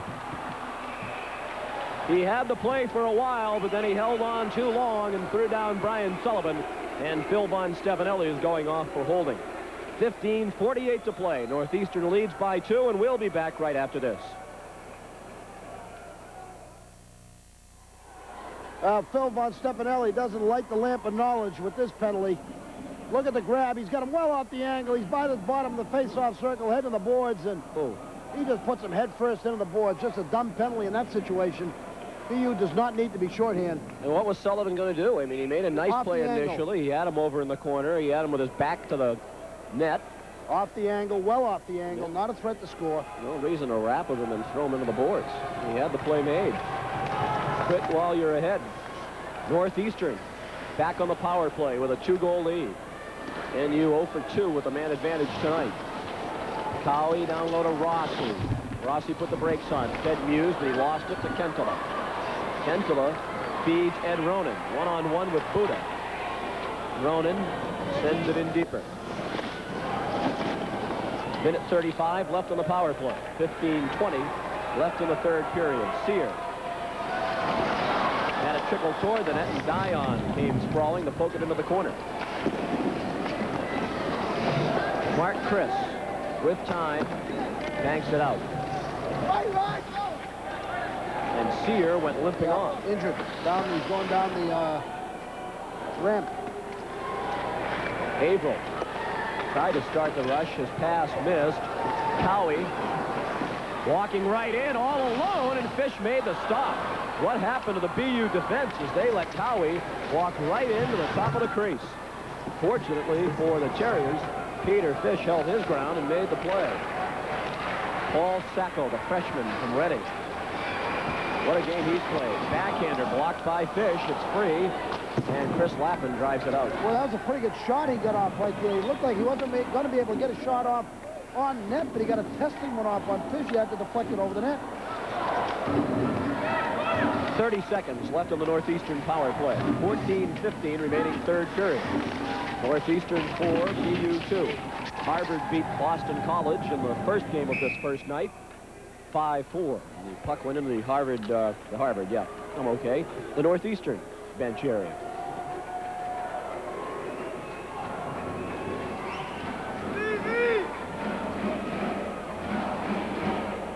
Peter Fish has played very well in the net for Boston University. He's made some key saves in this game. Scores 4-2 now, and this kind of stop on Cowie as they let Cowie walk right in as Fish takes advantage of the fact that Cowie's a left shot coming in at left side. He could cut that angle off, and he did so effectively, shut him down.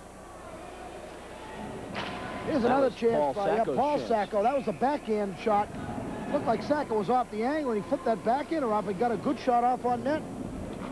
No, they've had some goaltending problems early on in the season, BU has, but they can look at Peter Fish tonight and say he's played a strong game with 13:59 remaining in the third period. They're down 4-2, but he's played well. And as we mentioned, during this 6-game string of success for BU, Peter Fish has played very well, and the team has played much better in front of him, too. I think you pointed it out earlier. A lot of it is confidence. You tend to play better when you have confidence in the goaltender who's back there, and they have a lot of faith in Peter Fish. Fish's goals against during that 6-game stretch, during which BU was 4-2, is 1.88 over the last 6 BU games. Terriers back at full strength. Time running out, 13:40 left. Third period, 4-2. Northeastern has the lead. Chavo sent it into the zone. Dion around the boards, off the stick of Kelfer to center. Chris, blocked by Chavo. Sullivan golfs it into the corner. Sure, first after. He took a check from Dion, and the puck went to Joe Sacco.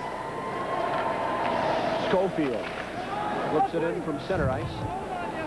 And the Huskies and Terriers make a change. Dion ahead to Chris.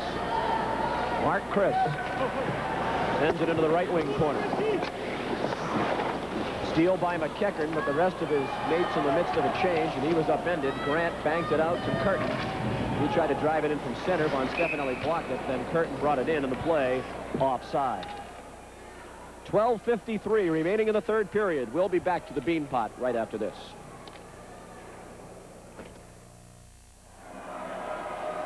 Keith Sear made a visit to the trainer after this play. Comes in on Chris. Oh, just gets his leg all discombobulated there. He was trying to swing through the middle. Got stretched out. He's back on the bench. Stretched it a bit, but back in again.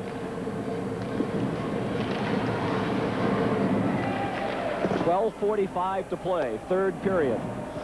And Northeastern is protecting a 4-2 lead, and they're doing it rather well, keeping a lot of the pressure down in the BU zone. Contrast to the way Harvard went about protecting its lead in the first game. The Crimson outshot 21-2 in the third period in game one and held on for a 5-4 victory, despite the fact that they were outscored 2-0 in the third period. It could have been much worse.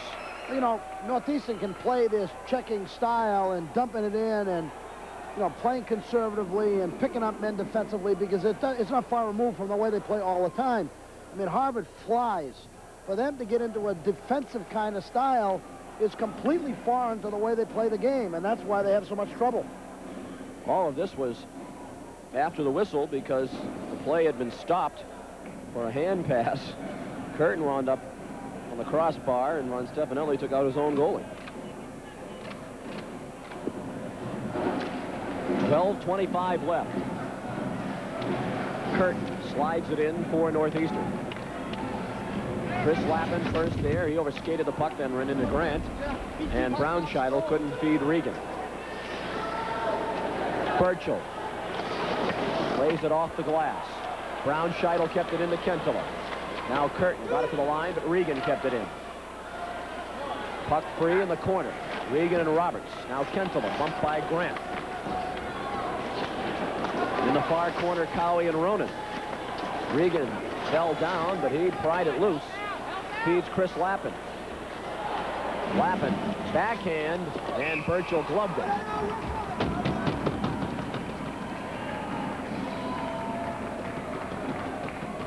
.11:42 remaining third period. 4-2 is the Northeastern lead. Lappin sort of flips a backhand, becomes a tougher shot than you'd think because it bounces off of Cowie as he does a slide in front. I thought Burchell might have been momentarily screened from the play, but he stays down on it and gets the face-off. Burchell's trying to clear this puck, loses it wide, and gets wiped out. Kentela gave him a little shot to the chin that went undetected.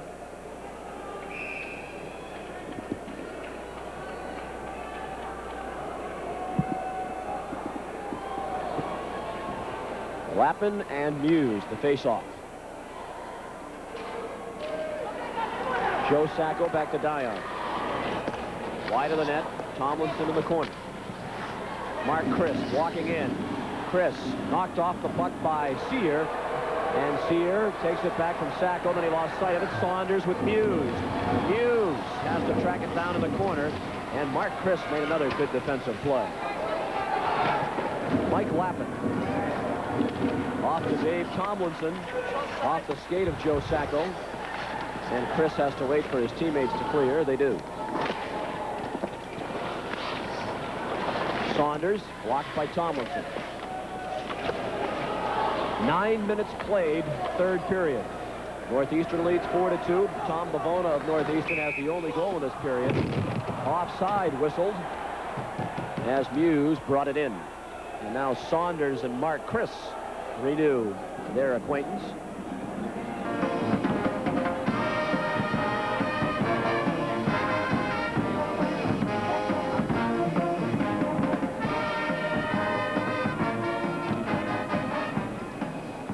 Harvard has already advanced to the championship game next Monday night by virtue of its 5-4 win over BC. Right now, Northeastern with a leg up toward joining them in the championship game. Sullivan shot it wide. And Von Stefanelli golfed it into the seats. 4-2 Northeastern with 10:38 to play.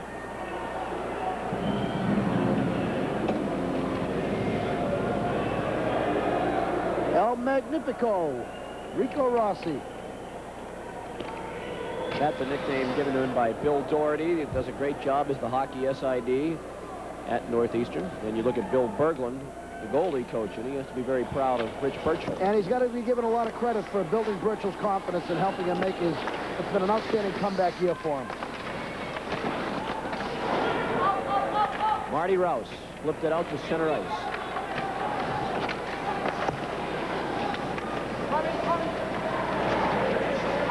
Schofield had it deflect. Buda.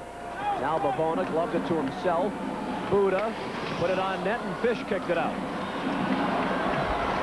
Kelfer tried a shot, and Burchell kicked it into the crowd. 10:01 remaining third period. Rich Burchell and the Huskies lead 4-2. Well, one of the things that pro scouts like is when Buda comes down that off wing, he's a right shot. He's tough when he comes down the right side. When he comes in that off wing, he snaps off that shot with authority, as he did that time. Looked like he was off an angle, but he put a, not a testing shot, but a shot right on net.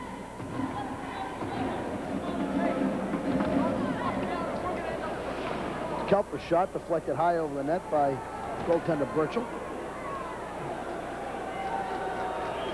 This is the 24th meeting all-time in the Beanpot between these two. And BU leads the Beanpot series 16-7. But as we mentioned, the last 8 games in all between these two schools have all been won by the Huskies. No, that's surprising because the two teams are pretty even. It's not as if one team is that much better than the other. They're very closely matched, and highly unlikely that one team would beat another 8 times in a row when they're that closely matched. Fish out of the net. Chavo. Room for Roberts. Deflected wide. Shore got a stick on it out in front. It went high in the air off the glass and came down right behind the net. Chavo. Out in front. Sullivan was tied up by Brown Scheidel. Chris Lappin ahead for Kentola. He has to track it down in the corner. And Chavo moves in and they freeze it with 9:21 left. Chavo did a nice job of checking Kentola then, because what Kentola was trying to do was direct some traffic back there. He was trying to send Ronan behind the goal line and do a little feed to him. But Chavo stopped that by putting Kentola up against the boards. Watch Kentola. He's going to point to Ronan, tell him where to go. See? Now Chavo doesn't let him make that pass behind the goal line. Takes him right out of the play.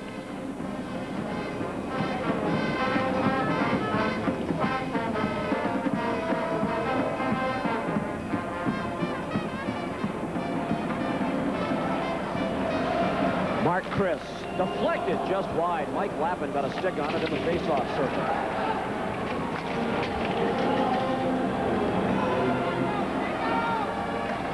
Tom Dion in his own zone. Grant keeps it in. Good move. Robbie Grant, loved by Fish, with Jankowski sweeping across out in front. Jankowski was tied up by Dion, but the screen is what was dangerous as far as Fish was concerned. Robbie Grant, nice move to the inside as he makes Lappin miss. Snaps it off. Now there's Jankowski and Dion right in front.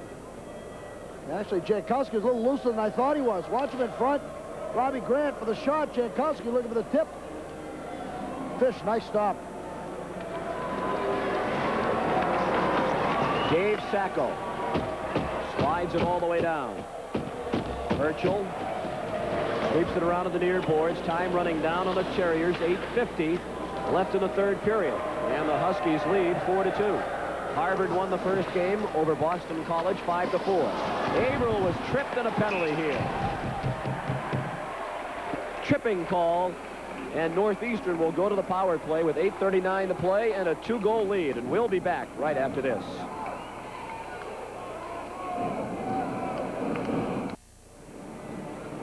David Sacco looks like he has Averill worked off the angle here. I might have thought that Averill right there, he probably thought that Averill had the turn on him, was going to be able to work his way to the middle. Had him beat by a step, and he took the penalty. Not a good time to take a penalty here. No, indeed. 8:39 remaining in the game, and BU's 2 goals down. Perhaps a chance for Northeastern to put it away. NU 0 for 3 with the power play tonight. Buda and Tomlinson the draw. Rossi got it back to Sear. Back for Rossi. Brown Scheidel got a stick on it. And Tomlinson hacked it out.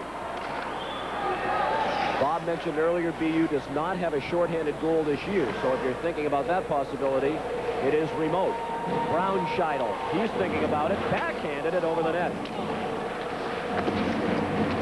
Amazingly, Harvard and Northeastern have never met in the Beanpot Championship game. Over the 36 previous years of this tournament, the matchup in the final has never been Harvard and Northeastern, but we're getting closer and closer to that. Of course, Northeastern went so many years when they were never in the finals. Their success in the Beanpot all in this decade, the 1980s. And since 1981, Harvard hasn't been in the finals, so it makes sense, but you'd think in 36 years you'd have every possible matchup at least once.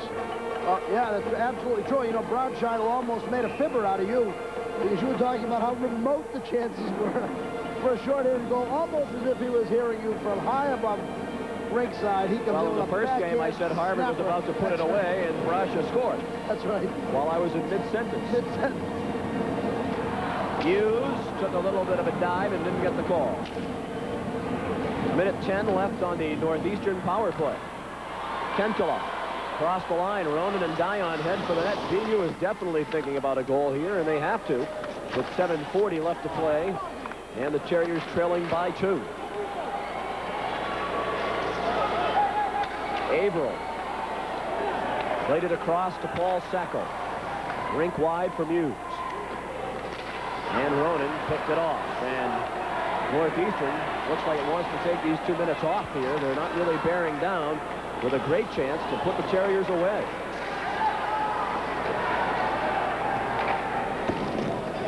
Perhaps they're just content to let these 2 minutes pass and say we'll take it easy for a few minutes with our 2-goal lead. That went into the BU bench. Face off back in the BU zone. 25 seconds left on the Husky power play. Now, taking it easy in these kinds of emotional games is not the way to do it with 7:03 remaining. Absolutely. I mean, everything's not out there to be won by. You're going to be playing a nothing game on Monday night, or you're going to be playing the game on Monday night, and everybody's got to suck it up these last 7 minutes. And this is a chance, as you said, for Northeastern to win the game. I mean, 5-2 is a big lead. BU can score goals. They've got guys that can put it in the net. You take a vacation on your power play, and all of a sudden you're down 4-3, then 4-4, and then you're back in a war again. Peter Fish having an equipment repair. Jack Kelly used to do this all the time. When Jack Kelly was coaching, you'd always know when he needed an equipment repair. It was just when he needed his power play to get about a 1-minute rest. Then all of a sudden the goalie at the other end, there was a whistle, and the goalie at the other end was manipulating his shoe, his skates, and trying to figure, and you go down and he had something wrong with the leather strapping, and you look around and he'd have those big guns out there again, freshened up. Schofield had his shot deflect over the net. 15 seconds left on the power play.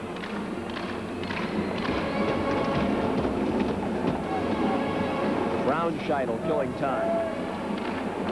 Now Shore in the corner to Sullivan.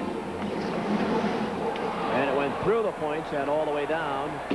And that's all. The Sacco is out, and BU is back at full strength. But they're down to 6.5 minutes left. Trailing by 2. It's 4-2 Northeastern. McEachern to Kelfer. Kelfer deflected just wide. Kelfer tried to wrap around, free in the crease and covered by Burchell. Kelfer just couldn't lift the puck as he came around the net. He had a lot of net to shoot at, but couldn't lift it, and Burchell and a couple of defenders came sprawling in. And Northeastern's defense did a nice job of tying up McEachern coming back down the slot. As he gave it to Kelfer, Kelfer tore it around the end, around the net, came around, tried to stuff it in. Almost tucked it, but couldn't get it upstairs.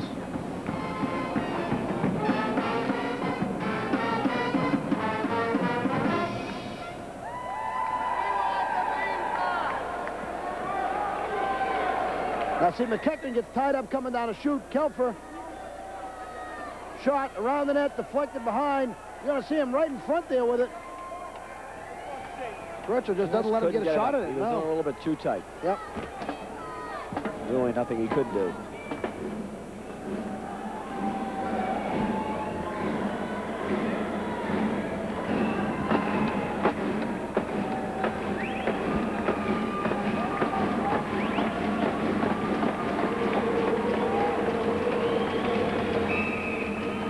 Mike Lappin and Dave Buda the face-off. Battle for possession, Bavona. He has the only goal of the third period. He turned it over to Tomlinson, who flipped it back in. Roberts fell down behind the net. Lappin centered it, but nobody out in front. Von Stefanelli raced, but couldn't keep it in. Von Stefanelli backhands it in. Mike Roberts, Jr. Now Bavona. Looking long for Buda. It finds Buda. Buda to Rossi. He was hooked by Joe Sacco. Just enough to knock him off the play, but not draw a penalty. Rossi centered it, and Joe Sacco picked that off. Tomlinson couldn't get through Rob Cowley. He tried to feed Pavona. That will be icing. Pass was too far ahead, and Cowley was a couple of strides behind the red line. 5:31 to play. We'll be back to the Garden right after this.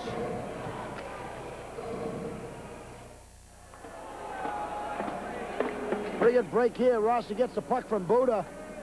Tied up by Sacco. Tied up some more. That's a pretty good call. Yep, I Pretty agree. good non-call. From our angle, it looked like he might have hooked him, but I think he just made an excellent defensive play. Mike Sullivan won the draw. Mark Chris, a shot deflected just wide. Then Mike Sullivan tried the wraparound, and it was stopped. At the line, Dion. Shot. Deflected. Rebound. Goal! Mike Kelfer makes it a one-goal game with 5:20 left to play.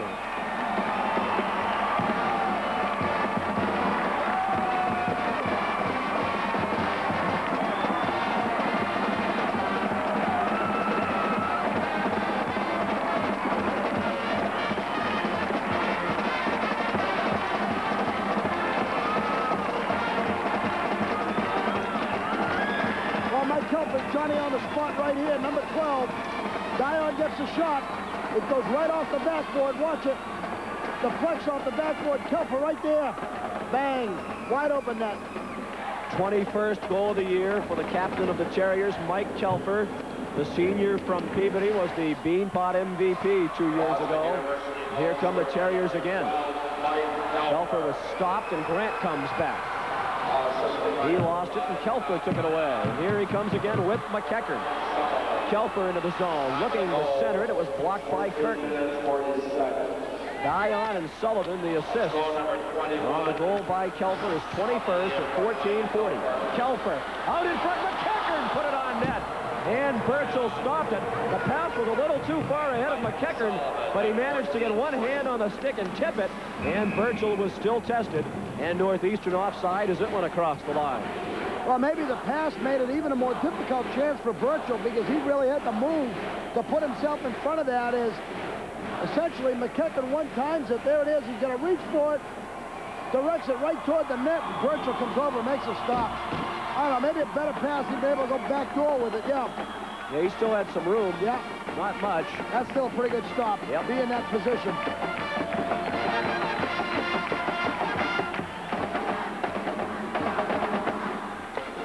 .434 left. It's a 4-3 game. Northeastern with a one-goal lead. Rouse had trouble with it, then he got run over by Regan. Regan flipped it toward the line. Rossi brushed it away. The puck is free to Buda. Buda has Bavona with him. He tried to feed Bavona, and Brownscheitel broke it up. Then Regan gave it away to Bavona. He threw it in behind the net. Buda taken off the puck by Chris Lappin. Brownscheitel tried to dodge the check, but lost the puck. Rossi tried to center it. It deflected to the corner. Now Regan breaking back with Ronan, 2-on-3. Rouse checks Regan. Regan stays with it, tried to center, and Bavona blocked it. 3:50 left. And the whistle stops the play. Northeastern 4, BU 3. The first game was decided by a goal, and it was Harvard beating BC 5-4. Northeastern's trying to break an 8-game losing streak, BU rather, an 8-game losing streak against Northeastern. They're down 4-3, and there's 3.5 to go, and Jack Parker is nervously shuffling his hair as he tries to nurse one more goal out of his BU team, which has played well tonight. He played with some effort and played with a real intensity, and either team that deserved to win this thing. All four teams played well. Absolutely. It's been a great show for the Boston College hockey fans and for the alumni and current students, faculty members of these schools. Sullivan ahead for Saunders. Dave Sacco, who's now back on defense for Jack Parker. Jack perhaps looking for a little bit more offense from his defense. Dave Sacco's played forward all night, back at defense. Normally a defenseman, as we mentioned, moved up a couple of weeks ago by Parker. 3:20 left. Hughes brought it across the line. Then he was spilled in a penalty. Oh, what a terrible time for that penalty. Bill Von Stefanelli takes his second infraction of the third period with 3:16 left and his team trailing by a goal.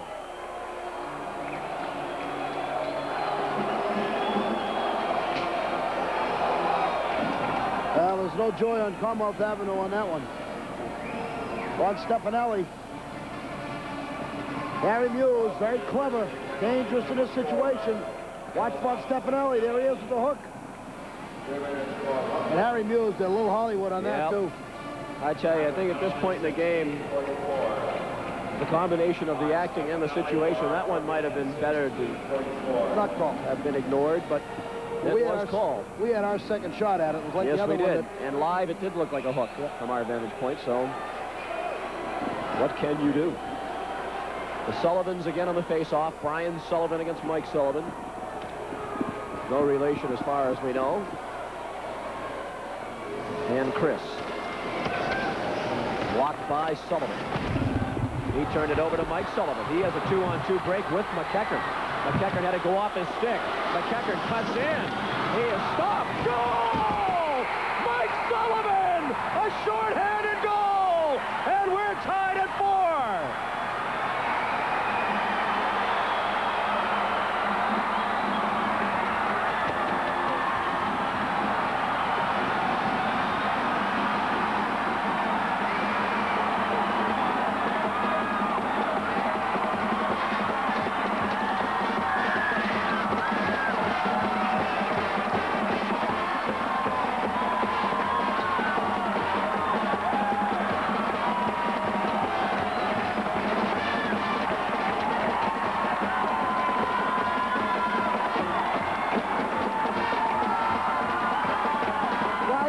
A tremendous individual effort by Sean McEachern as he comes down and beats Rob Cowie.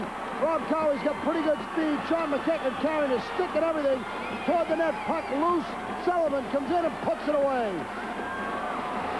What a rush by McEachern, carrying the puck and the stick. Now let's see if Sean McEachern gloves this in. Now the stick got it. That's the stick. McEachern tried to glove it in. He didn't. And it was knocked in by the stick of Sullivan. A short-handed goal with 3 minutes exactly remaining. Now we're down to 2:42, but bear in mind Northeastern is still on the power play for 1:22. 4-4 the score. And Dion backhands it all the way down. Boston University goal scored by number 24. A minute 10 left on the power play. 2:23 left in regulation time. Sullivan's 16th of the year shorthanded at 3 minutes remaining. Tied the game. McEachern assisting and put a big star next to that assist. Sacco to Averill. Averill had it blocked by Kentala, and the puck went out to center ice. Sacco had it blocked by Chris. This building is going crazy. Everybody on their feet. And a hand pass called. 1:53 left. Third period. 37 seconds left on the Husky power play. The face-off outside the line.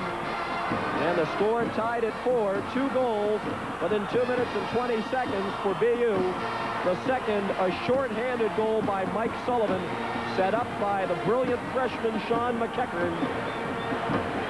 And we have at least the possibility of overtime. What a rush. No substitute for speed, boy, and McEachern showed the speed right there.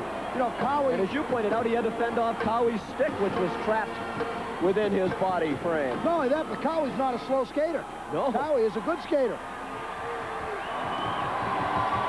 Timeout has been called. And the respective sides will talk it over. Fern Flaman, Don McKinney, and Bill Berglund, the Northeastern Brain Trust from left to right, and head coach Flaman doing the talking at the moment. Let's look at this again. Watch the stick. The stick comes right up. McEachern carries the stick of the puck into the net. You're talking about speed, balance, concentration. Tremendous. Now here comes Sullivan.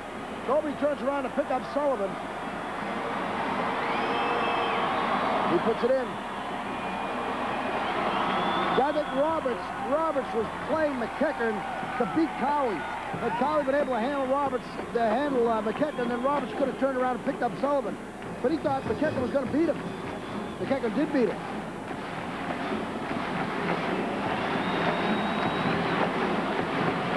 Ben Smith and Jack Parker have passed on their strategy.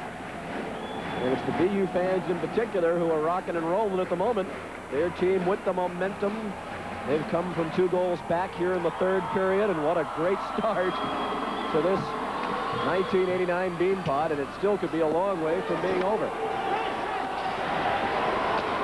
Chris Lappin sends it all the way down. His brother Mike down in the corner, and Burchell had to poke it away from him. 20 seconds left on the Husky power play. Muse with room. Put it in wide of Fish. He steered it toward the corner. Down low. Muse shot it wide. Follow-up shot stopped by Fish. Marty Rosa's shot. Hit the post. It hit the post to the left of Peter Fish. BU back at full strength. 1:10 to play. 4-4 the score. Cowie into the zone. Muse with it. Muse bothered by Tomlinson. It went to Mike Lappin. 3-on-2, and it's broken up by Rouse. Rossi heaves to center. Less than a minute to play. Rossi went down. Lappin and Rossi battle.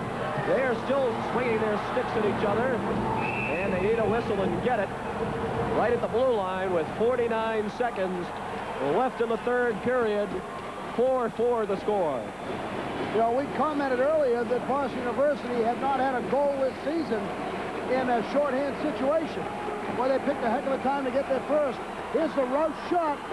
It's a clanger off the post. Oh boy. They had some good chances earlier. Here's Rossi right in front, looking to get the tip. Gets the backhand, throws it in front. That conversion missed by Muse, as he had a great chance. Great chance. Wow. Chris to Dion. 45 seconds left. Vern Flaman and his Huskies in a 4-4 tie. Chavo didn't get it out. Chris, a shot wide. Long rebound. Dion up to keep it in with 30 seconds left. Kelfer centers it. Chris with all kinds of room. Then he took too long and Chavo blocked it. Chris didn't know what to do with it, and that gave Chavo time to block it. Averill missed the puck. McEachern all alone. Kelfer! Burchell way out of the net. And Averill knocked it away to Sullivan. Averill with 10. Sullivan took it away. Ahead for McEachern. He's checked into the boards by Shure, and it looks like we're heading for overtime. Oh, what an anxious moment for Rich Burchell. He was way out of the net, and he managed to help knock the puck away from Kelfer, who had the game-winning goal within his grasp. While he was looking at a breakaway by Kelfer, essentially a one on the goaltender, I thought McEachern did a great job getting to this puck first. Watch McEachern. Looks like he's not going to get to that puck first, but he does. Now Kelfer's got it, and here comes Burchell. What a play. That's a game-saving save by Burchell as he got it with the glove.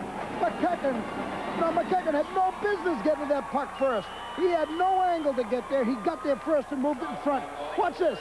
Watch McEachern just flat out beats defenseman to the puck. You know, he just had no chance to get there, and he just beats Sacco, gets it in front. Watch him with the glove, Burchell. With the glove. Oh, we have had it all tonight. Great goaltending, great drama, some beautiful goals, many posts hit, pucks kicked into the net, nearly swept into the net, controversial calls.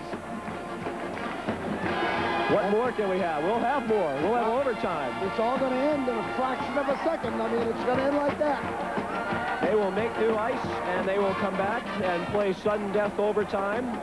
We'll stay here as long as it takes to determine which team will move on to next Monday's championship game and take on the Crimson of Harvard. Hopefully we're not here as long as they were in the Blizzard of '78. Some of us were here for almost a week. Score at the end of regulation play. Northeastern 4 and Boston University 4. We'll be back as we head for overtime live on Nesson from the Garden. It's the Beanpot. We'll be back after this.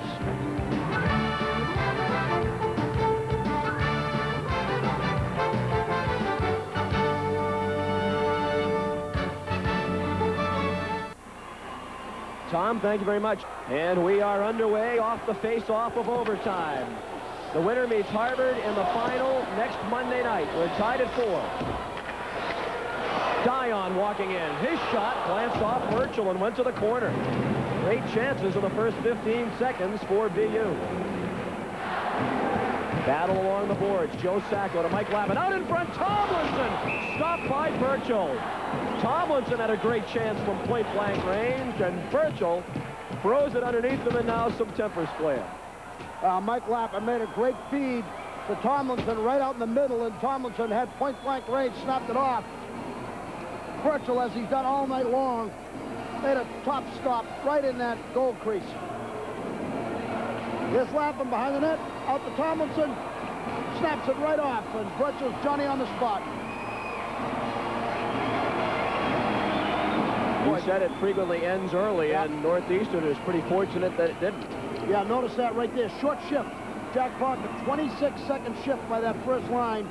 He's got another outfit out there right now. Sullivan, McEachern, and what a show he's been tonight. And Kelfer. Kelfer won the Beanpot in '87 with a goal in overtime. Against Northeastern, that was the last BU win over the Huskies. That was a sinker by Shore and fish pump. Brown Scheidel along to the near boards to Mike Sullivan. He's been a going concern all night long to the Terriers. And the play offside, Kelfer in ahead.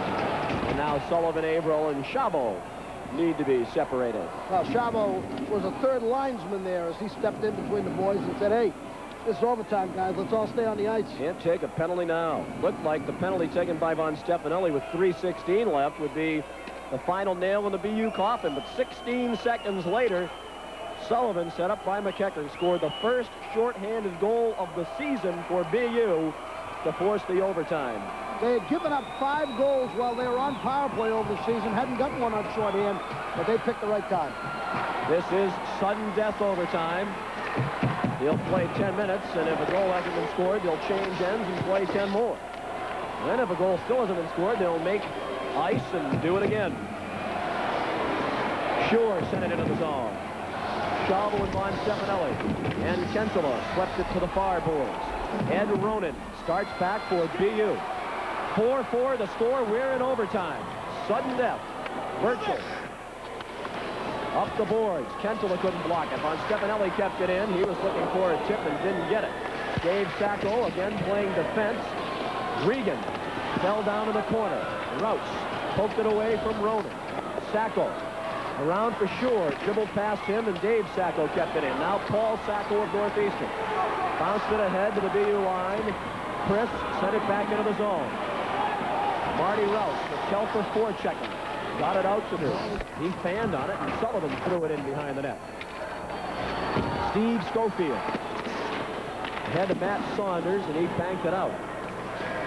Mike Sullivan tried to throw it in and hit McEachern. And now it's Schofield as BU makes the change.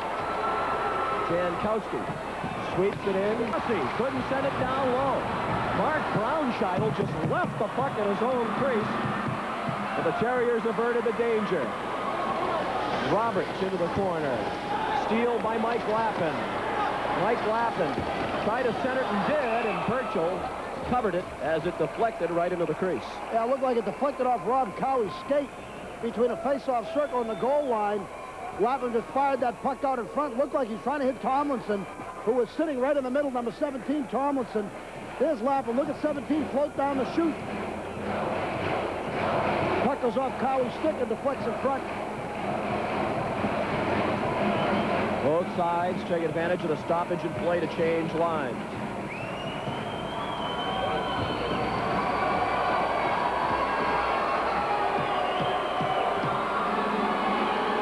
BU's third against Northeastern's first right now.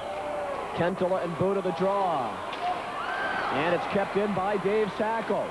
Regan was trying to flip it out in front where Kentela was alone, but he couldn't get it there. Regan knocked down. That play was onside because Buda brought it back into the zone. Averill flips it in wide of Fish. Rossi and Dave Sacco. Buda took it off the boards.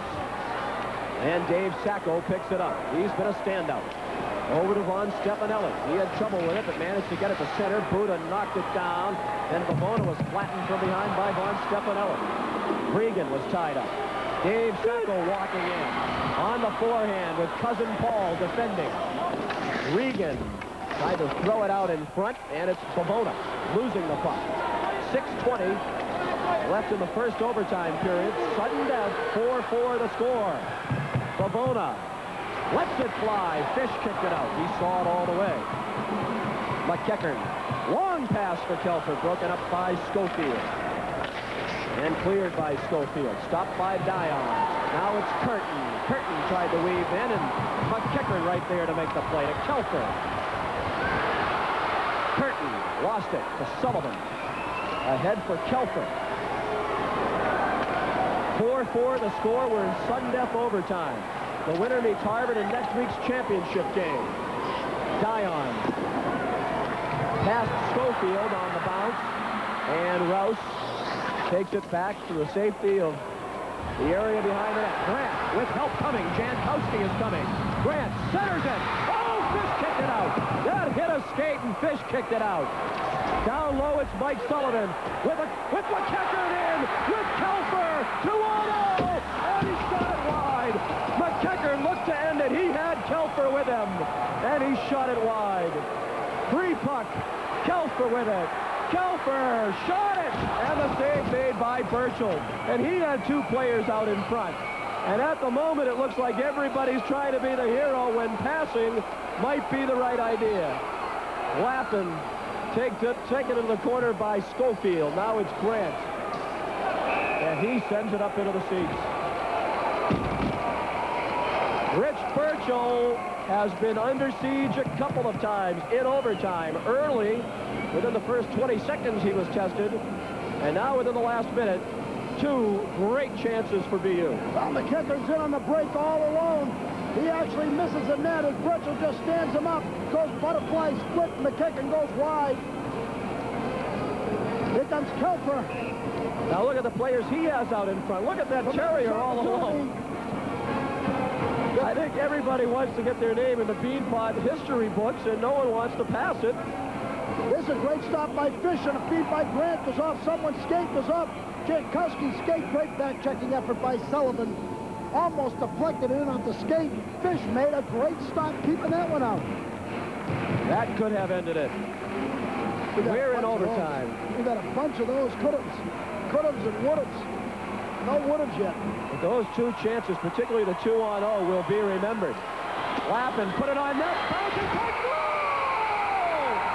Chris Lappin flipped it on net. It hit Burchell and bounced in behind him.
The game winner at 5:19 of overtime, the second goal of his varsity career for the sophomore from St. Charles, Illinois.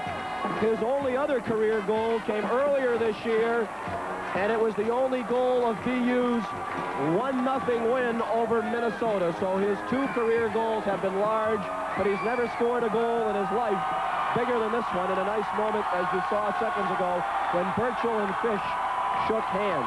Two goalies who aren't strangers to hard times. Fish got lost at the beginning of the year on his BU team, found his way to a Beanpot first-round winner, and Burchell, who played a marvelous game in the Nets for Northeastern. BU with great chances to win it in overtime, a 2-on-0. They wind up winning it on what looked like a pretty harmless flip from the point that hit Virgil, bounced up in the air, went in. A lot like the goal that was waved off that broke in off Fish. Bounced in off his body, but the whistle had stopped before the puck went in. Sean, I know that they've played better recently, but that's the most consistently intense game that I've seen BU play this year. They had some bad spots in the game, but I don't think they played without intensity at any time in the game. They played 3 periods in overtime with a high level of intensity, and they had to beat a Northeastern team that had beaten them 8 times in a row and played well here tonight also.